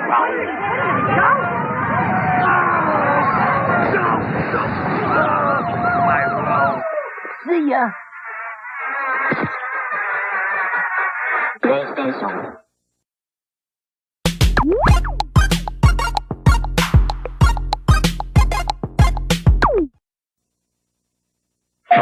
Boycott Spyro.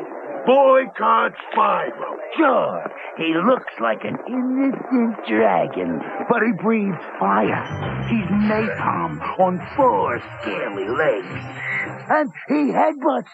Just look what he did to me.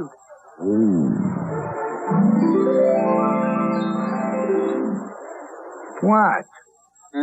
Barbecue. Ow! What'd you do that for? PlayStation.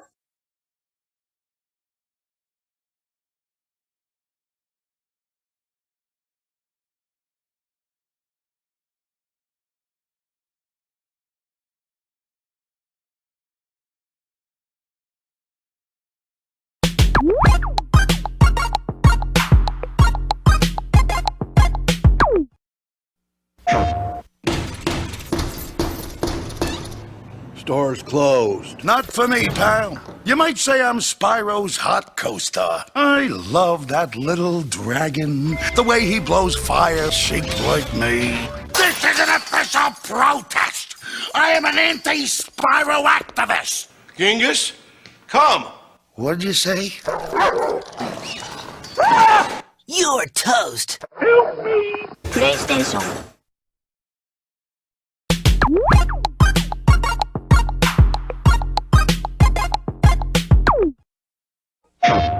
Once upon a time, there was a young dragon named Spyro. He journeyed across enchanting worlds to rescue other dragons from the spells of Nasty Mork. After battling Nasty and his minions, Spyro brought peace back to the land. Spyro mania swept the country, and everyone lived happily ever after. Not! That feisty lizard burned herds of our sheep! Cool. PlayStation.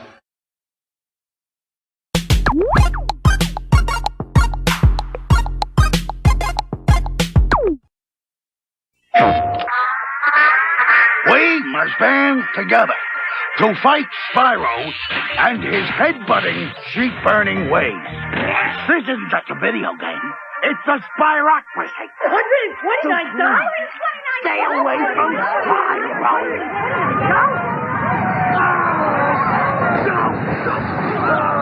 Spyro. See ya. PlayStation.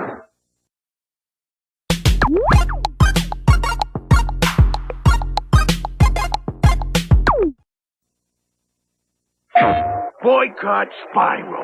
Boycott Spyro. Sure, he looks like an innocent dragon, but he breathes fire. He's napalm on 4 scaly legs. And he headbutts. Just look what he did to me.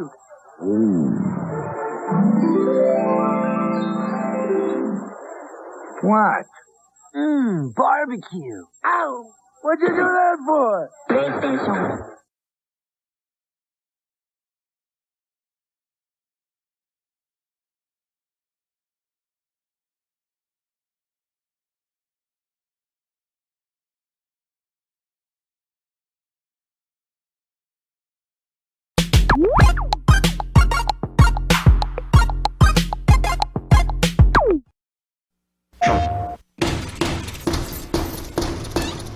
Store's closed. Not for me, pal. You might say I'm Spyro's hot co-star. I love that little dragon. The way he blows fire shaped like me. This is an official protest. I am an anti-Spyro activist. Genghis, come. What'd you say? You're toast. PlayStation.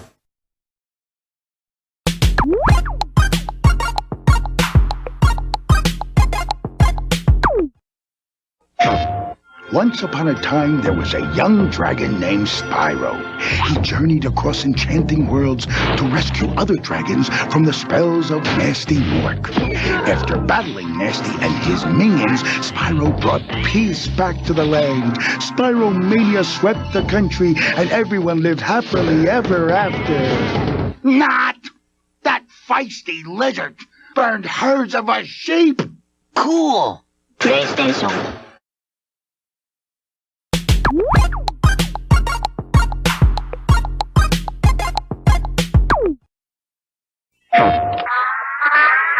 We must band together to fight Spyro and his head-butting, sheep-burning ways.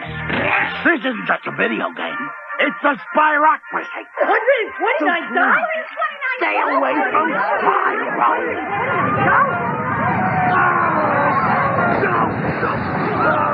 Spyro. See ya. PlayStation.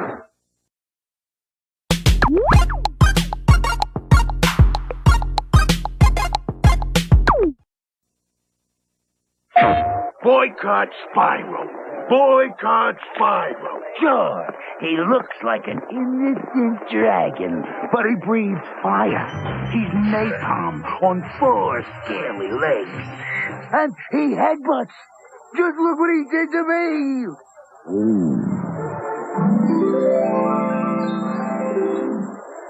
What? Barbecue. Ow! What'd you do that for? PlayStation.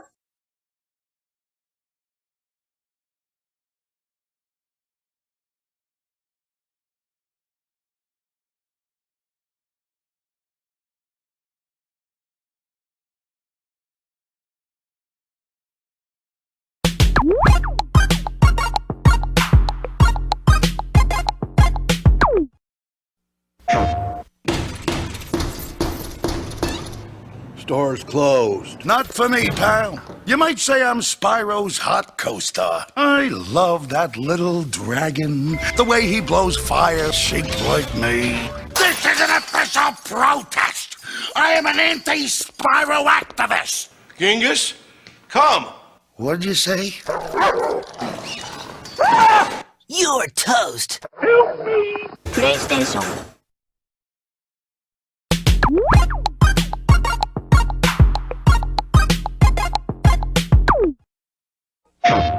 Once upon a time, there was a young dragon named Spyro. He journeyed across enchanting worlds to rescue other dragons from the spells of Nasty Mork. After battling Nasty and his minions, Spyro brought peace back to the land. Go. Live, pal. Joke.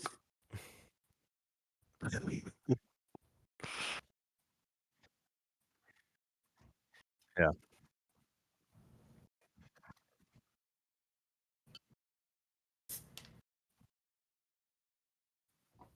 Mm-hmm.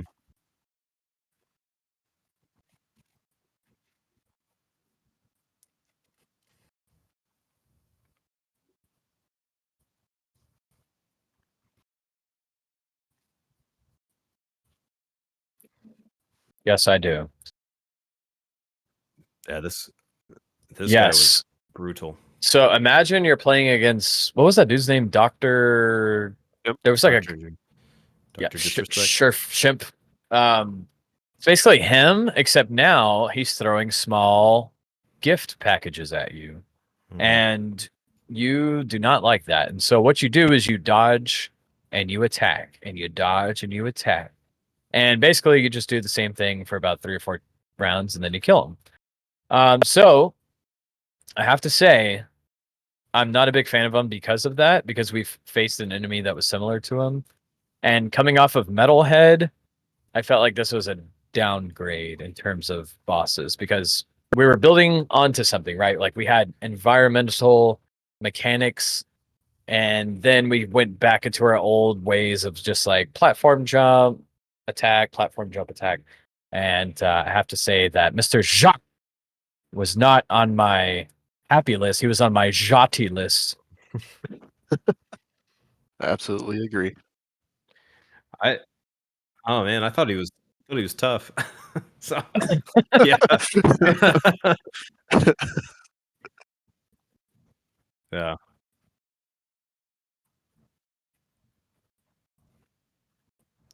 He threw a present at me while I was in mid jump and fell straight to the abyss.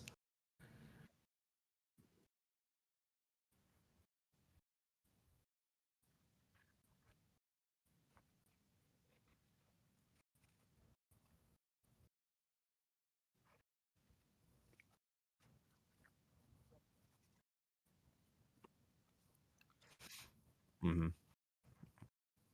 It's a dream. Well, I don't. Dreamweavers. I may have been muted for that first part for some reason. is it a dream? I probably was muted. I was muted for that whole part. Okay, so have fun with that. Everyone else can pick up the audience cues of talking with Jacques. You were muted on stream? Yeah, because for some reason, whenever we put in the intro, it was just not unmuting me. So now I'm paranoid, and so I forgot to unmute myself. Either way, we got it. Jacques, he's a Jack in the Box guy, and he's pretty mid, except for Jeff, who had a tough time. He was tough. Yeah, he had a good gimmick. I thought it was all right, but once we're done with Jacques, we have one more flight, Icy Flight, and I think Scott has prepared a little movie for us to watch. So let's get into that, and let's see the right way to do it from the beginning. Grab your popcorn. This is my 5th attempt. It was your first attempt. We got you. Don't worry about it. It was my first. There we go. Mix up a couple of consonants there. So. First. Perfect. That's just what I wanted. I want it to be. There we go. There it is. You can see Icy Flight. Oh, Scott, what were you recording this on your Game Boy Advance SP? What am I looking at here? oh, whatever it is, he's doing an amazing job.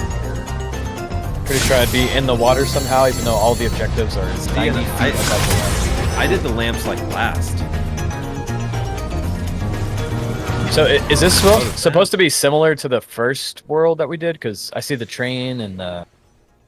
Well, I guess the lighthouses are new, but the helicopters... And the copters, yeah, the copters are new. So the lighthouses it's like aren't new. And I only bring that up because even though the lighthouses are not new, I still didn't realize I was supposed to hit them when they were in this level. Like... Whoa! Oh, yeah. Whoa! Look at that! Look at them strats. I hated these whole, guys. I hated that you had to go up and down. Up and down. It was like, oh, I'm gonna, like, get dizzy here from that. I'm not seeing a lot of use out of the R1 button where you flip and go upside down, so this is obviously not a speed run. Not a speed strip. Look at all that See, time. and I did the... Look at all that time. Like, I did the, like, the chests and the lanterns, missed like, a chest. real close. Oh, Not... but did he? Man, this is making me stressed out just watching it, and I know you've already passed this. This is the one that I was playing on, like, Monday night, where I was like, I can't. Like, I can't. I need to take a break. And I beat it, but look at that. That's Look the hardest one. Yeah. Yeah, that was sick. Yeah, so Well like done, my, well done. I think the way I did this one was I did the trains first, then the copters, or maybe I did the lamps and the chests at the same time. Maybe that's what I did. I did the lamps and the chests at the same time, and then I did the copters and the trains. That's wicked though. Yeah, that was a good run. So before we move on to Nasty Nork, I want to show one more video that was just my favorite dragon that we ran into. I don't even remember where he was, but I did like him. I guess Bubba. set this one to monitor and output. I'll tell you what to do with those creatures. Smash them, Spyro. Stamp them out and squish them and squash them. Oh, so many caps. How about charge them and flame them? We are dragons, after all. I like that dragon. Yeah, I just liked him. He was basically just like, murder everything. And then, I don't know, I like his response to Spyro. I was like, we could just do that. And he's like, do it. Yeah. Cool. Yeah. I'm gonna go back to making gumbo. Yeah. But I did think he was the best dragon. Like I said, I don't remember what world he was in, because honestly, like, they kind of all blend together. Oh, but Trevor, you want to show my clip of the magic crafter? I do. Crafters. The magic crafters. This must have been whenever I was going back and 100%ing stuff. I was like, where's my clip of the dragon? yeah, let me make sure. Okay, hang on. All right, and play. Okay. So this is kind of a. So I've already found the dragon, and I like noticed something about it. Thank you for rescuing me. Okay. So it's real dumb, but the subtitle said rescusing. Thank you for excusing me. Yeah. Oh, I didn't catch that. Thank you for rescuing me. Yeah. Thank you for excusing. That was a good catch. I don't think I would have ever. So caught yeah, that. I was just like reading it. And I was like rescusing. Where's QA? Yeah, but yeah, that must have been. Because I did that on this PC. So that must have been right before, like maybe on Wednesday or something. I did that, or maybe I did it on Thursday. That might have been on Thursday, right before I left, because I played a bunch of Spyro right before I drove. So I played like an hour trying to just 100% it. Yeah, that's funny. I'm curious to see all of our images at the end, because I'm curious to see just the different playtime we got. All right, let's go on to Nasty Nork. His whole world. Gnork. I feel like even in the game they call him Nork or Gnork. Like there was definitely at one point they switched it up. Yeah, they just do whatever they want. It's a free for all. Was there specific characters that would say Gnork and then some that would say Nasty? nasty orc. I don't know. I felt like I would hear some people say good Nork and some people say Nork. Yeah. And then I would just assume it was like a southern versus northern thing. And Started putting in all the lore, the geographical lore. You're like, well, these dragons, they're from this area, so they say it this way. They say Nork. Yeah.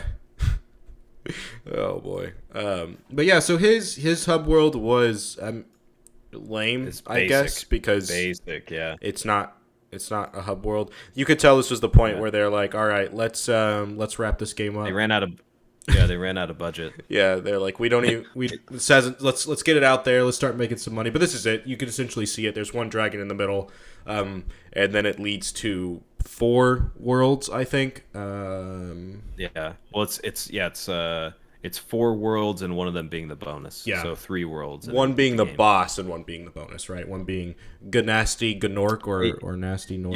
Yeah. So there's 2 levels, 1 boss level, and then the loot level. Yeah.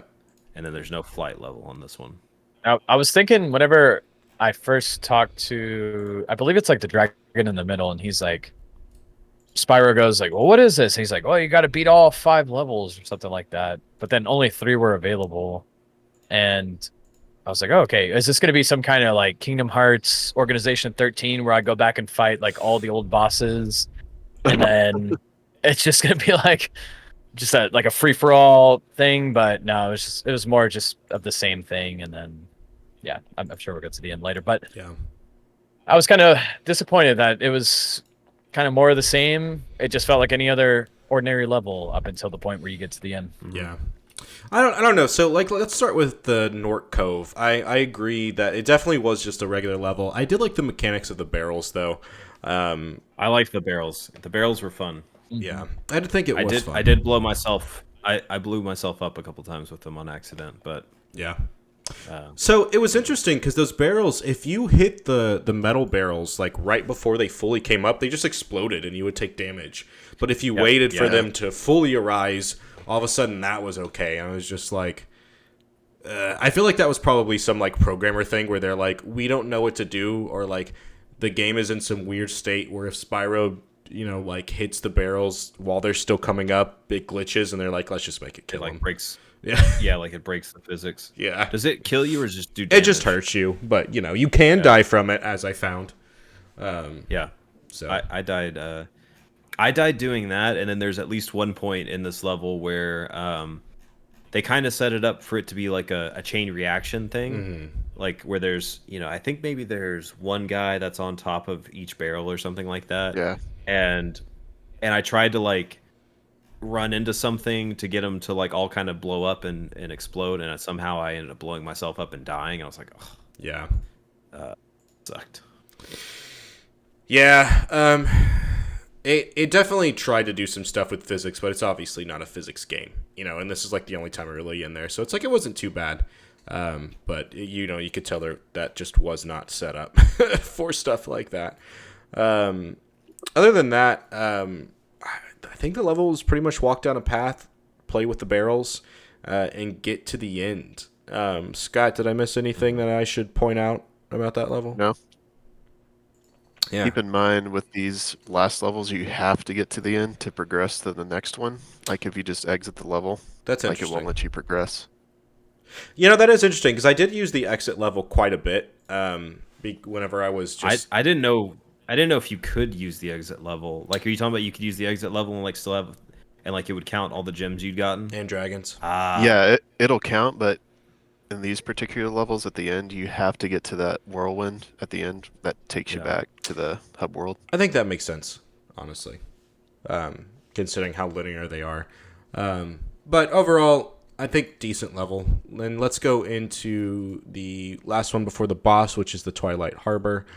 Sort of similar thing. You got some new enemies. I do appreciate that you got new enemies every time. Like you did get a new mechanic every level. The guys on the far right that I'm showing were not a problem for me. You jump over. Those guys on the left, they kept freaking murdering me with their paint. Yeah. Did not like these them. were and there was a couple spots in this where like the guy would be shooting the paint and it would be right at the edge of where you needed to jump to. So you had to like set it up perfectly You got to set up your jump to where you landed with enough time to still be able to jump over the paintball gun.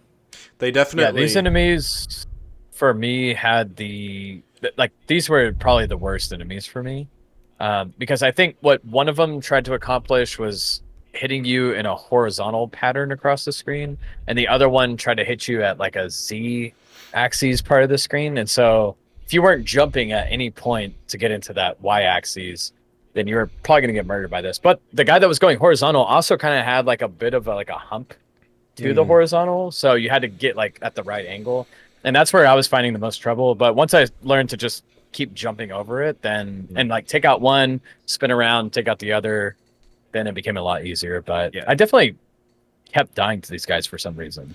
There was definitely like a patience aspect to this part, so it was. What's that? Like, yeah, exactly. Like there was a couple points where I would die, and then I would, like I would try to rush through it, and I would just get kind of punished for it.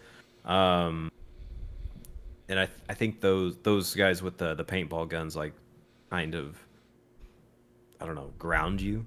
I don't know if that's the right word, but they kind of just maybe humble you is the word I'm looking for. I definitely got. So these guys were kind of, these guys were kind of a big change from the original game on the PS1, because back then they had AKs and like grenades. Oh, different, different style. And Columbine happened. Really?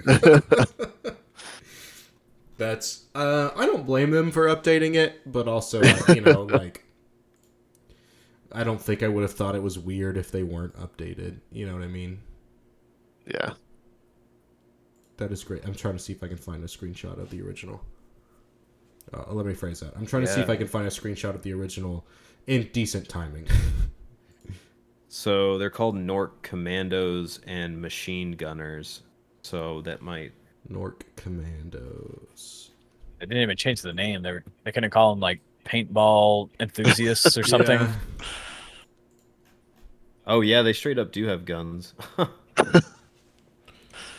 Trevor, do you need a picture? Do you got it? If you got them. I'll send you one, right? I'll send you one, and then I'll send you the other. Perfect. Like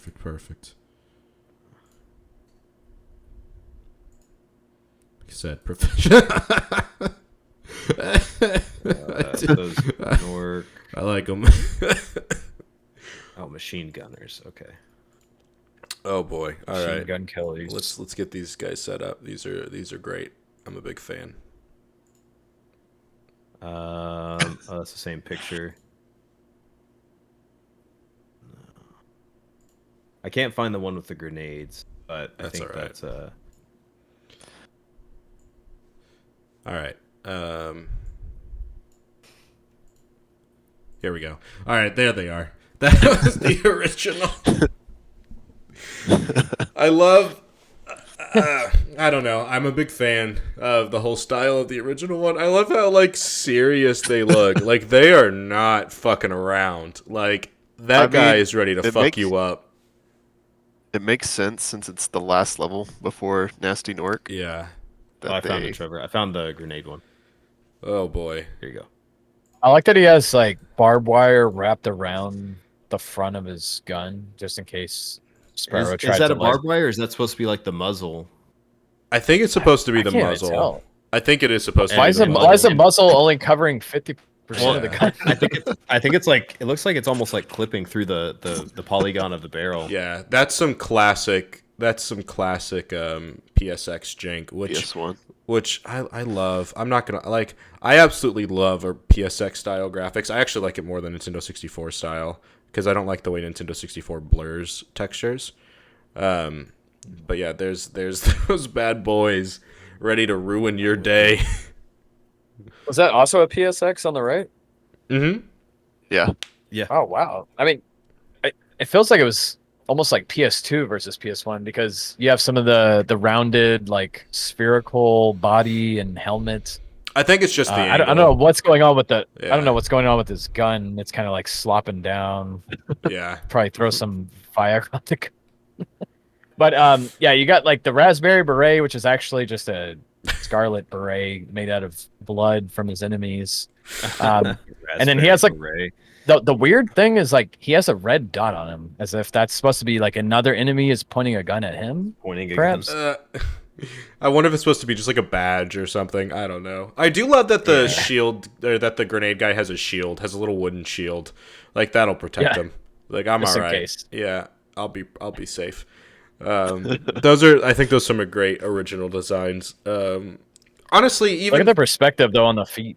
It's like his front facing foot is like 6 inches long, and his back facing foot's like 3 feet long. Yeah, that's great. Man, I love that style. It's so janky, and it's like you can make some really good looking stuff. That was a treat. Thanks for pulling up those videos or sending them to us, Jeff. All right. So let's go into so you beat the level. You got guys who are shooting at you with either bullets or paint. Paint, yeah. And then you kind of Both just dangerous. get to the end. Yeah, one a little bit more than the other.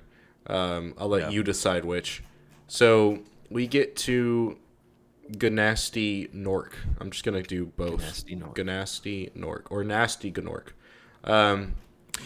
Honestly, bit of an underwhelming boss fight. Dallas, you want to walk us through the setup of this boss, like what you have to do, while I totally pull up the pictures that I prepared for the final boss, because I always do that. Yeah, of course. So you land in this space, right? And you've been fighting your whole way here. You've been catching all of your comrade dragons, unfreezing them, fighting your way through druids and wizards and swamp monsters to get to this final boss that somehow is just about as strong as Thanos, to where he can just throw out a beam that just freezes every dragon in existence. And he is an intimidating being at the end of this level, and you see him straight on, and he starts casting these magic spells at you, and you're just intimidated. So you run up to him because you're fearless. You're fearless Spyro. But to your demise, you find that there's a key that's needed. So how do you find that key? You can't jump high enough to get to where he's at. That's right. Yeah.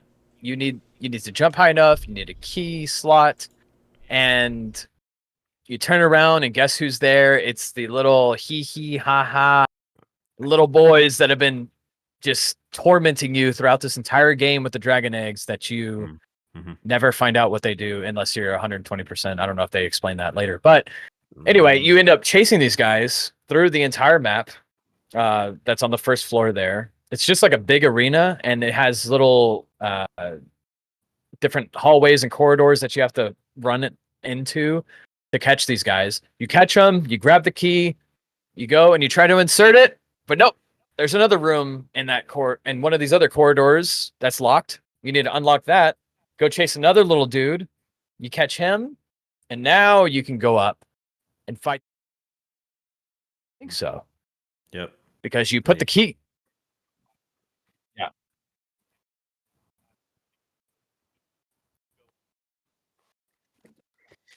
Mm-hmm. Yep.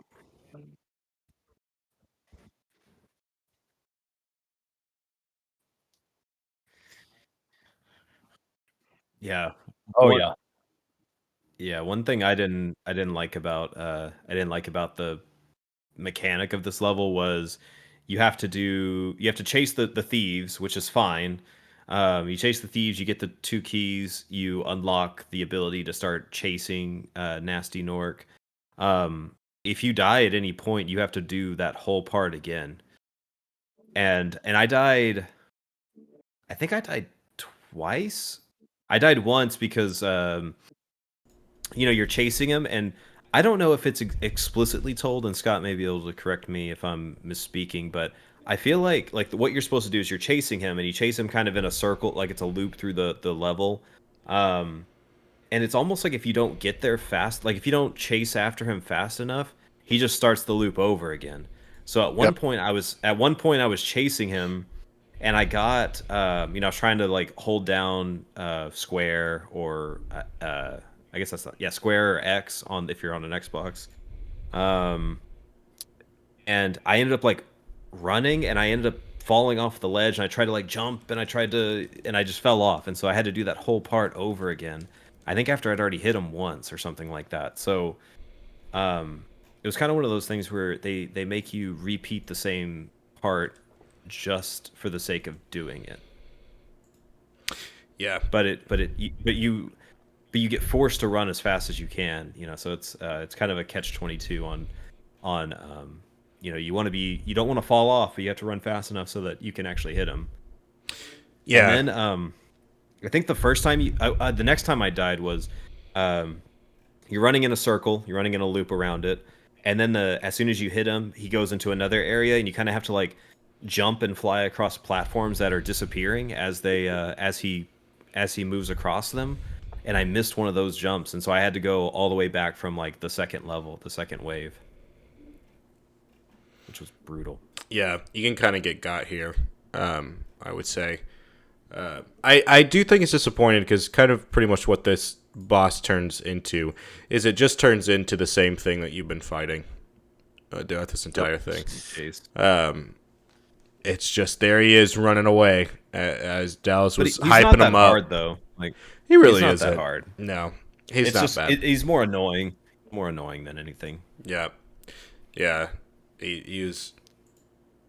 It's basically an internet troll that you've been really upset about throughout your life that just keeps commenting on your videos over and over, and then you finally face him, and he just turns tail, and he's like, "I never had anything to do with it."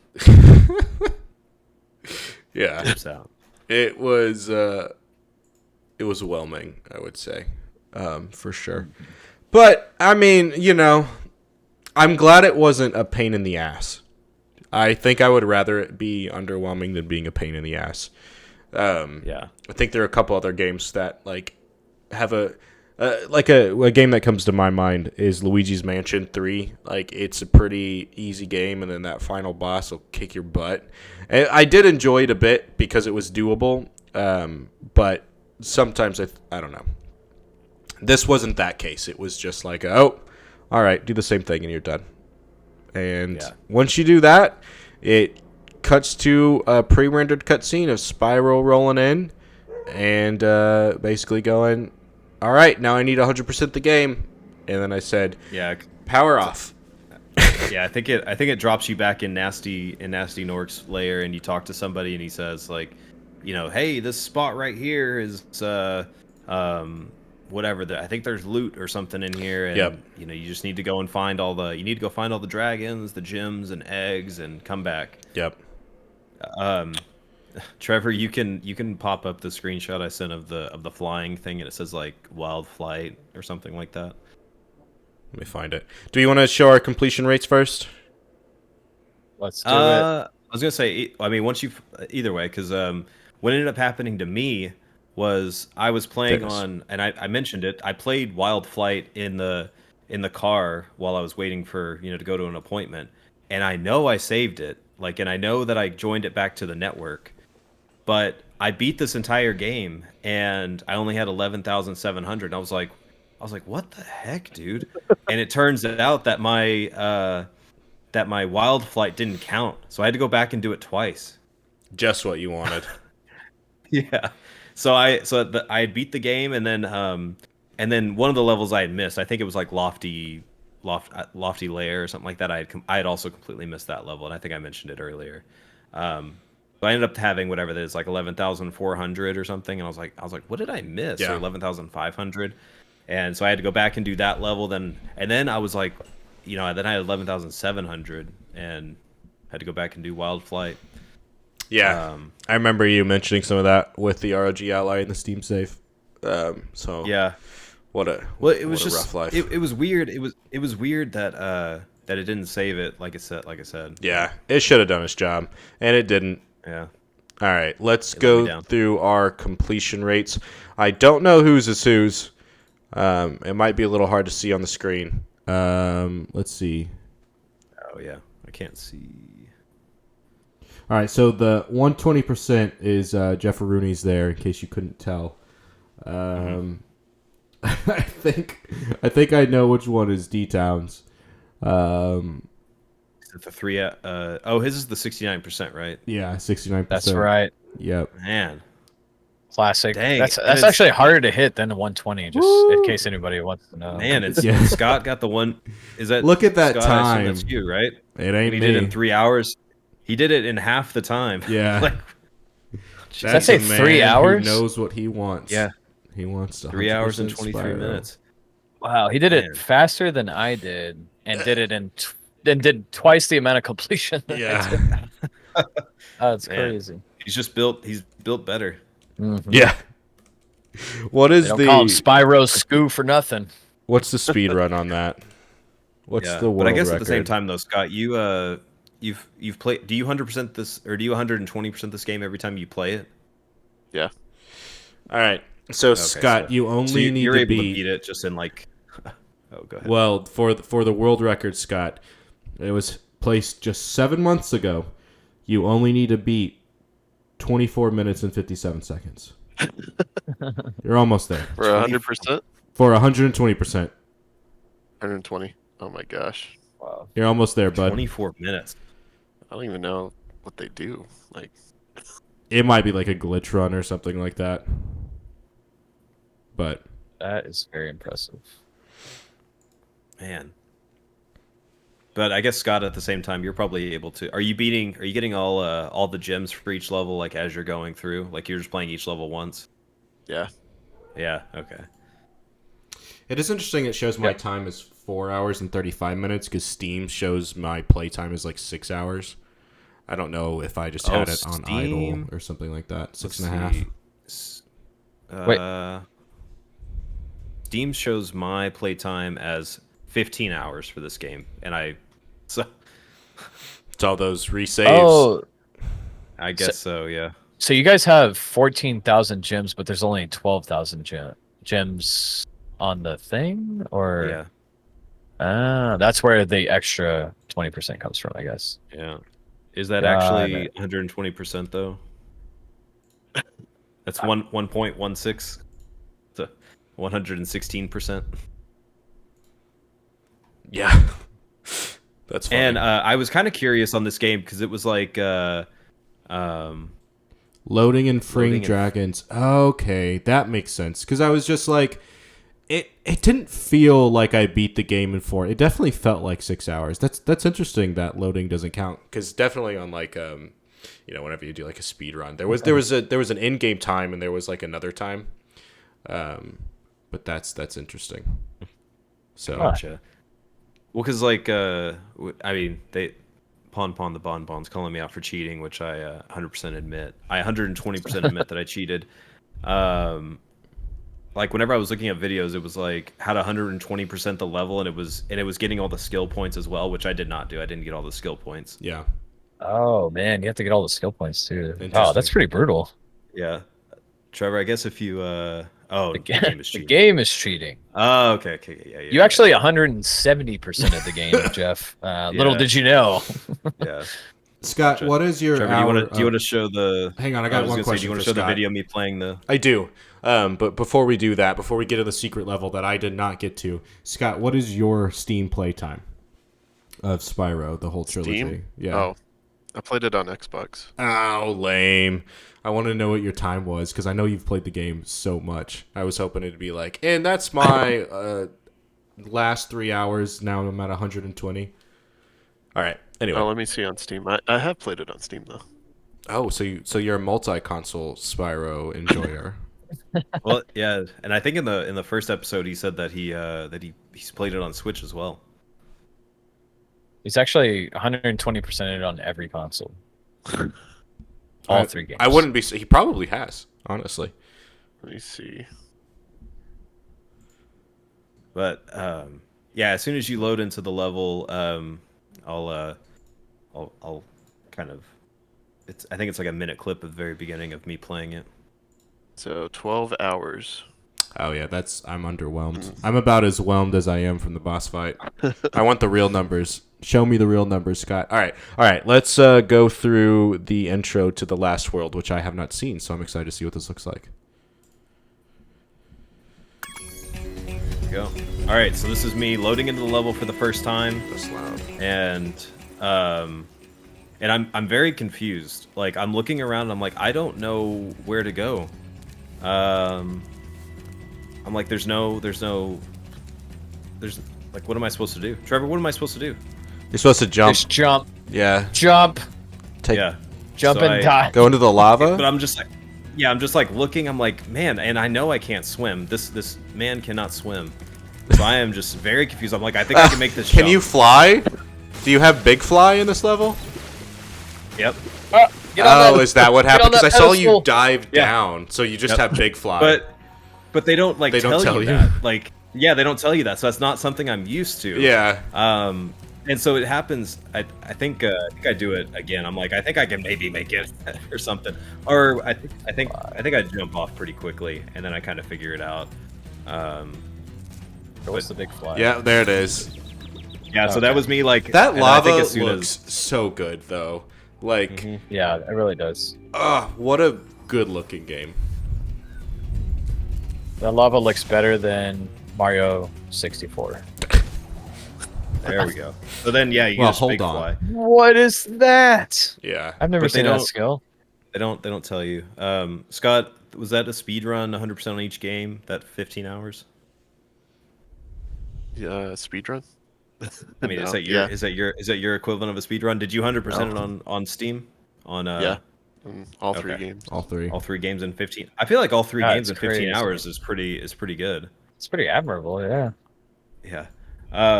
Scott's but like, I've been playing Spyro since I was 4 years old, and I've been trying to get that record. But the kind of the cool thing about this level is it's like kind of set up in levels. It's set up in tiers. So as you jump and fly, your kind of mission is to get to the next platform of each level. So as you get to that next platform, it kind of like unlocks like a higher flight. So whenever you go up to the next tier on the level, you can fly that high, and then whenever you go to the next one, you can fly that high. So it's kind of and it's set up in a puzzle-y type thing too, where you got to find keys and crap like that. Yeah. But yeah, you just kind of, and it's not too bad. Like, Scott, are there any enemies in the game, or is it just finding the thief? It's just the thieves. Yeah, Just so the there's thieves that are running around trying to that have the key. So there's one that's actually running, then there's one that hops into a plane, so you have to fly after them in the plane, and then you get the key. But yeah, it's a pretty enjoyable level. Yeah, I like the idea of giving you, like unlimited flight after beating the game. I mean, obviously it's only for a level, but I think that's a relatively decent reward.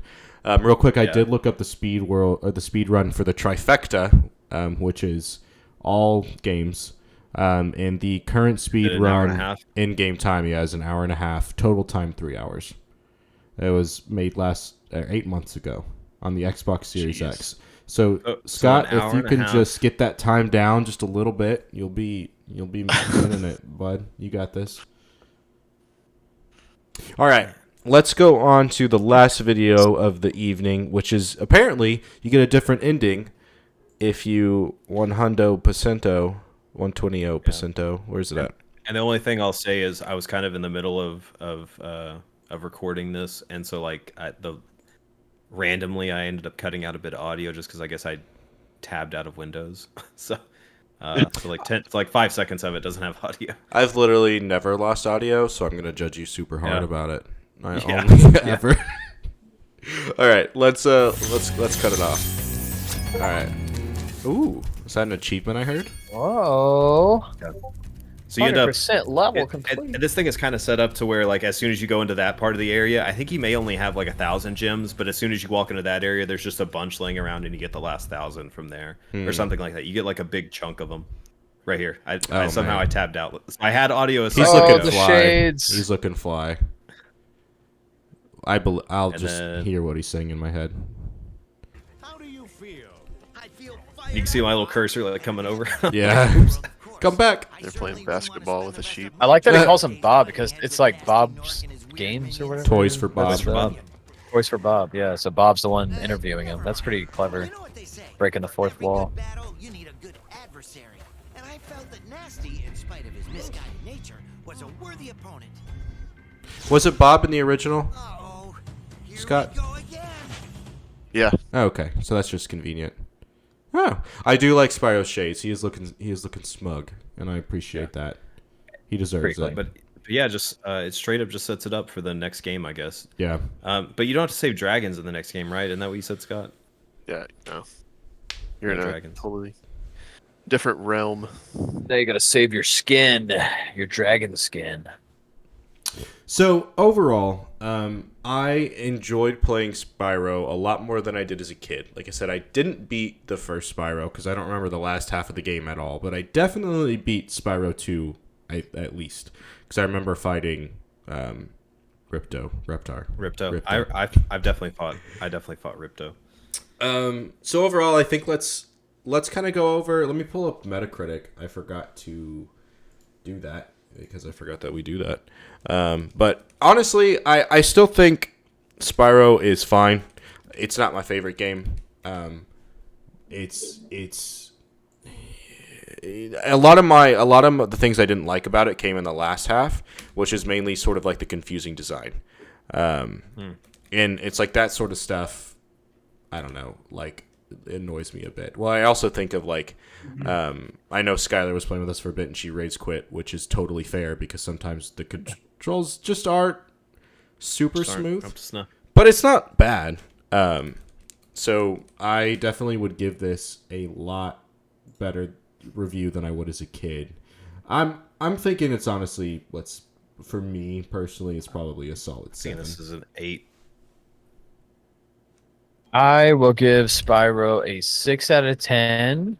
The thing that carried the game for me is the music and the visuals, but basically like everything. I think those are definitely some huge contenders for what makes a good game, but I think it's the lack of like depth from the character that I'm playing. The boss battles weren't that intriguing. Some of the levels were just kind of like too linear and too basic for me. And because of those things, I have to knock it down a couple of pegs. But I definitely want to rate it high because it did look good and it did sound good. Oh, yeah. So I think a 6 is the best I could give it. But a good game. Like I would recommend it to someone to play if they like platformers. I would just say that it's a little like timid, like just it's a little watered down than like Ukulele, for instance. I felt like Ukulele was a lot more mechanical than this game was. I think that's fair. Sorry about the double audio going on. I'm only a professional, so I think that's fair.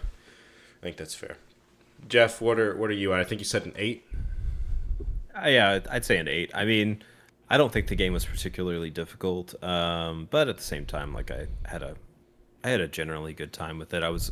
I at no point did I get stuck in the game in such a way that I couldn't continue. The only time I ever got stuck was whenever I was trying to 100% it. Yeah. Which I think is like pretty fair for these kind of games. Like this kind of had the same vibe as like doing a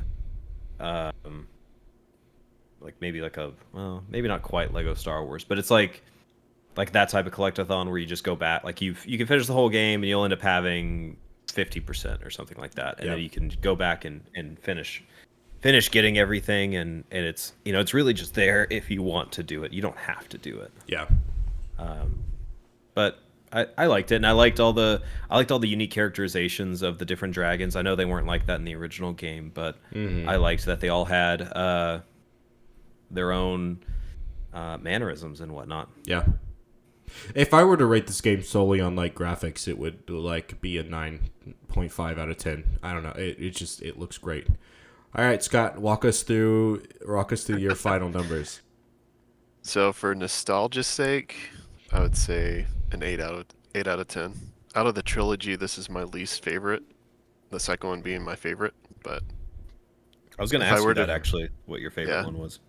If I were to play it like just the first time, I can see y'all's points. I'd probably give it a 7. Yeah, it's not bad at all. And it's like, I think we're in like this sort of weird thing where like 7 is seen as like bad, but it's not. I mean, bad is like, honestly, I think the worst thing you could be is like a 5, because a 5 is just boring. But this is definitely It's fun. I think it just needs a little more. As Dallas kind of mentioned, it's a little flat. I'm sure the second one, and like I said, I played that one. I don't remember a lot of it. Really expands on what Spyro can do. But I'm glad we played it. It's kind of like changed my overall opinion on Spyro, because definitely it was more negative, and that probably has a lot to do with just playing it on the older console. Yeah, well, not necessarily just Treetops, but like playing it on the older console, playing it on the PSX. You know, like they revamped the controls with the Reignited trilogy. Like, I don't know if I would have enjoyed it if we played the PSX one as much. I probably would have been like, "This is a bad time." Yeah, well, it probably would have been like, "Hey, man, these graphics have not aged well." Honestly, I think I would have enjoyed the graphics not as much as I enjoyed them now, but that's because I have a soft spot for PSX graphics. But it's the gameplay that would have really made me, because like graphics, I think as long as they're stylized well, I don't really care how they look as long as they fit a theme. But gameplay, it's got to be, you know, decent. I say that, and I'm about to eat my words with everything I'm gonna say coming up next, though. But yeah, so. Good time, I think. I think it's a good time. I'm glad we played this game. I think soon we should do like a tier ranking of all the games we've played so we can have all of that sort of be set. I think now unless we have our lore. Yeah, in our lore. Unless we have any closing opinions here, I think I will announce our next game and we'll catch you off next time. Anything that I missed to say, guys? Yep. That's it for me. I'm good. Cool. I'm good. All right. Our next game is going to be spooky-ish for October. We are going to play Deadly Premonition, which all the things I just mentioned about playing games with bad controls and how it really bugs me, everyone can remember that, and we'll have that discussion when we play Deadly Premonition. I low-key love this game. Super excited to expose more people to it. But it's bad, but it's good, but it's bad, but it's good. So I'm super excited for that. I think it'll be a good time for spooky season. It's not super scary, but it definitely, I think, fits the theme a little bit. Yeah. And I think I'm actually gonna try to stream. I think I'm finally like ready to hop back in. I need to, and so have my thoughts in on that. Yeah, I want to as well, because I want to have a lot of clips for this game because I love it. So we'll see. No promises because I'm a busy boy, but we'll see how it comes. That being said, once again, thank you all for joining us. Thanks for all of those who dropped in. Make sure to follow us on Twitch. I will upload these to YouTube. I've been bad about doing that consistently, but you can go back there and you can watch our series on Luigi's Mansion, which in hindsight would have been a really good October one, but you know, we live our lives and we learn. Hey, that was a good game. That was a great game. That was a great game. I'm glad we played it. And I played Luigi's Mansion 3 afterwards instantly. So yep, great stuff. Good times. All right, everyone.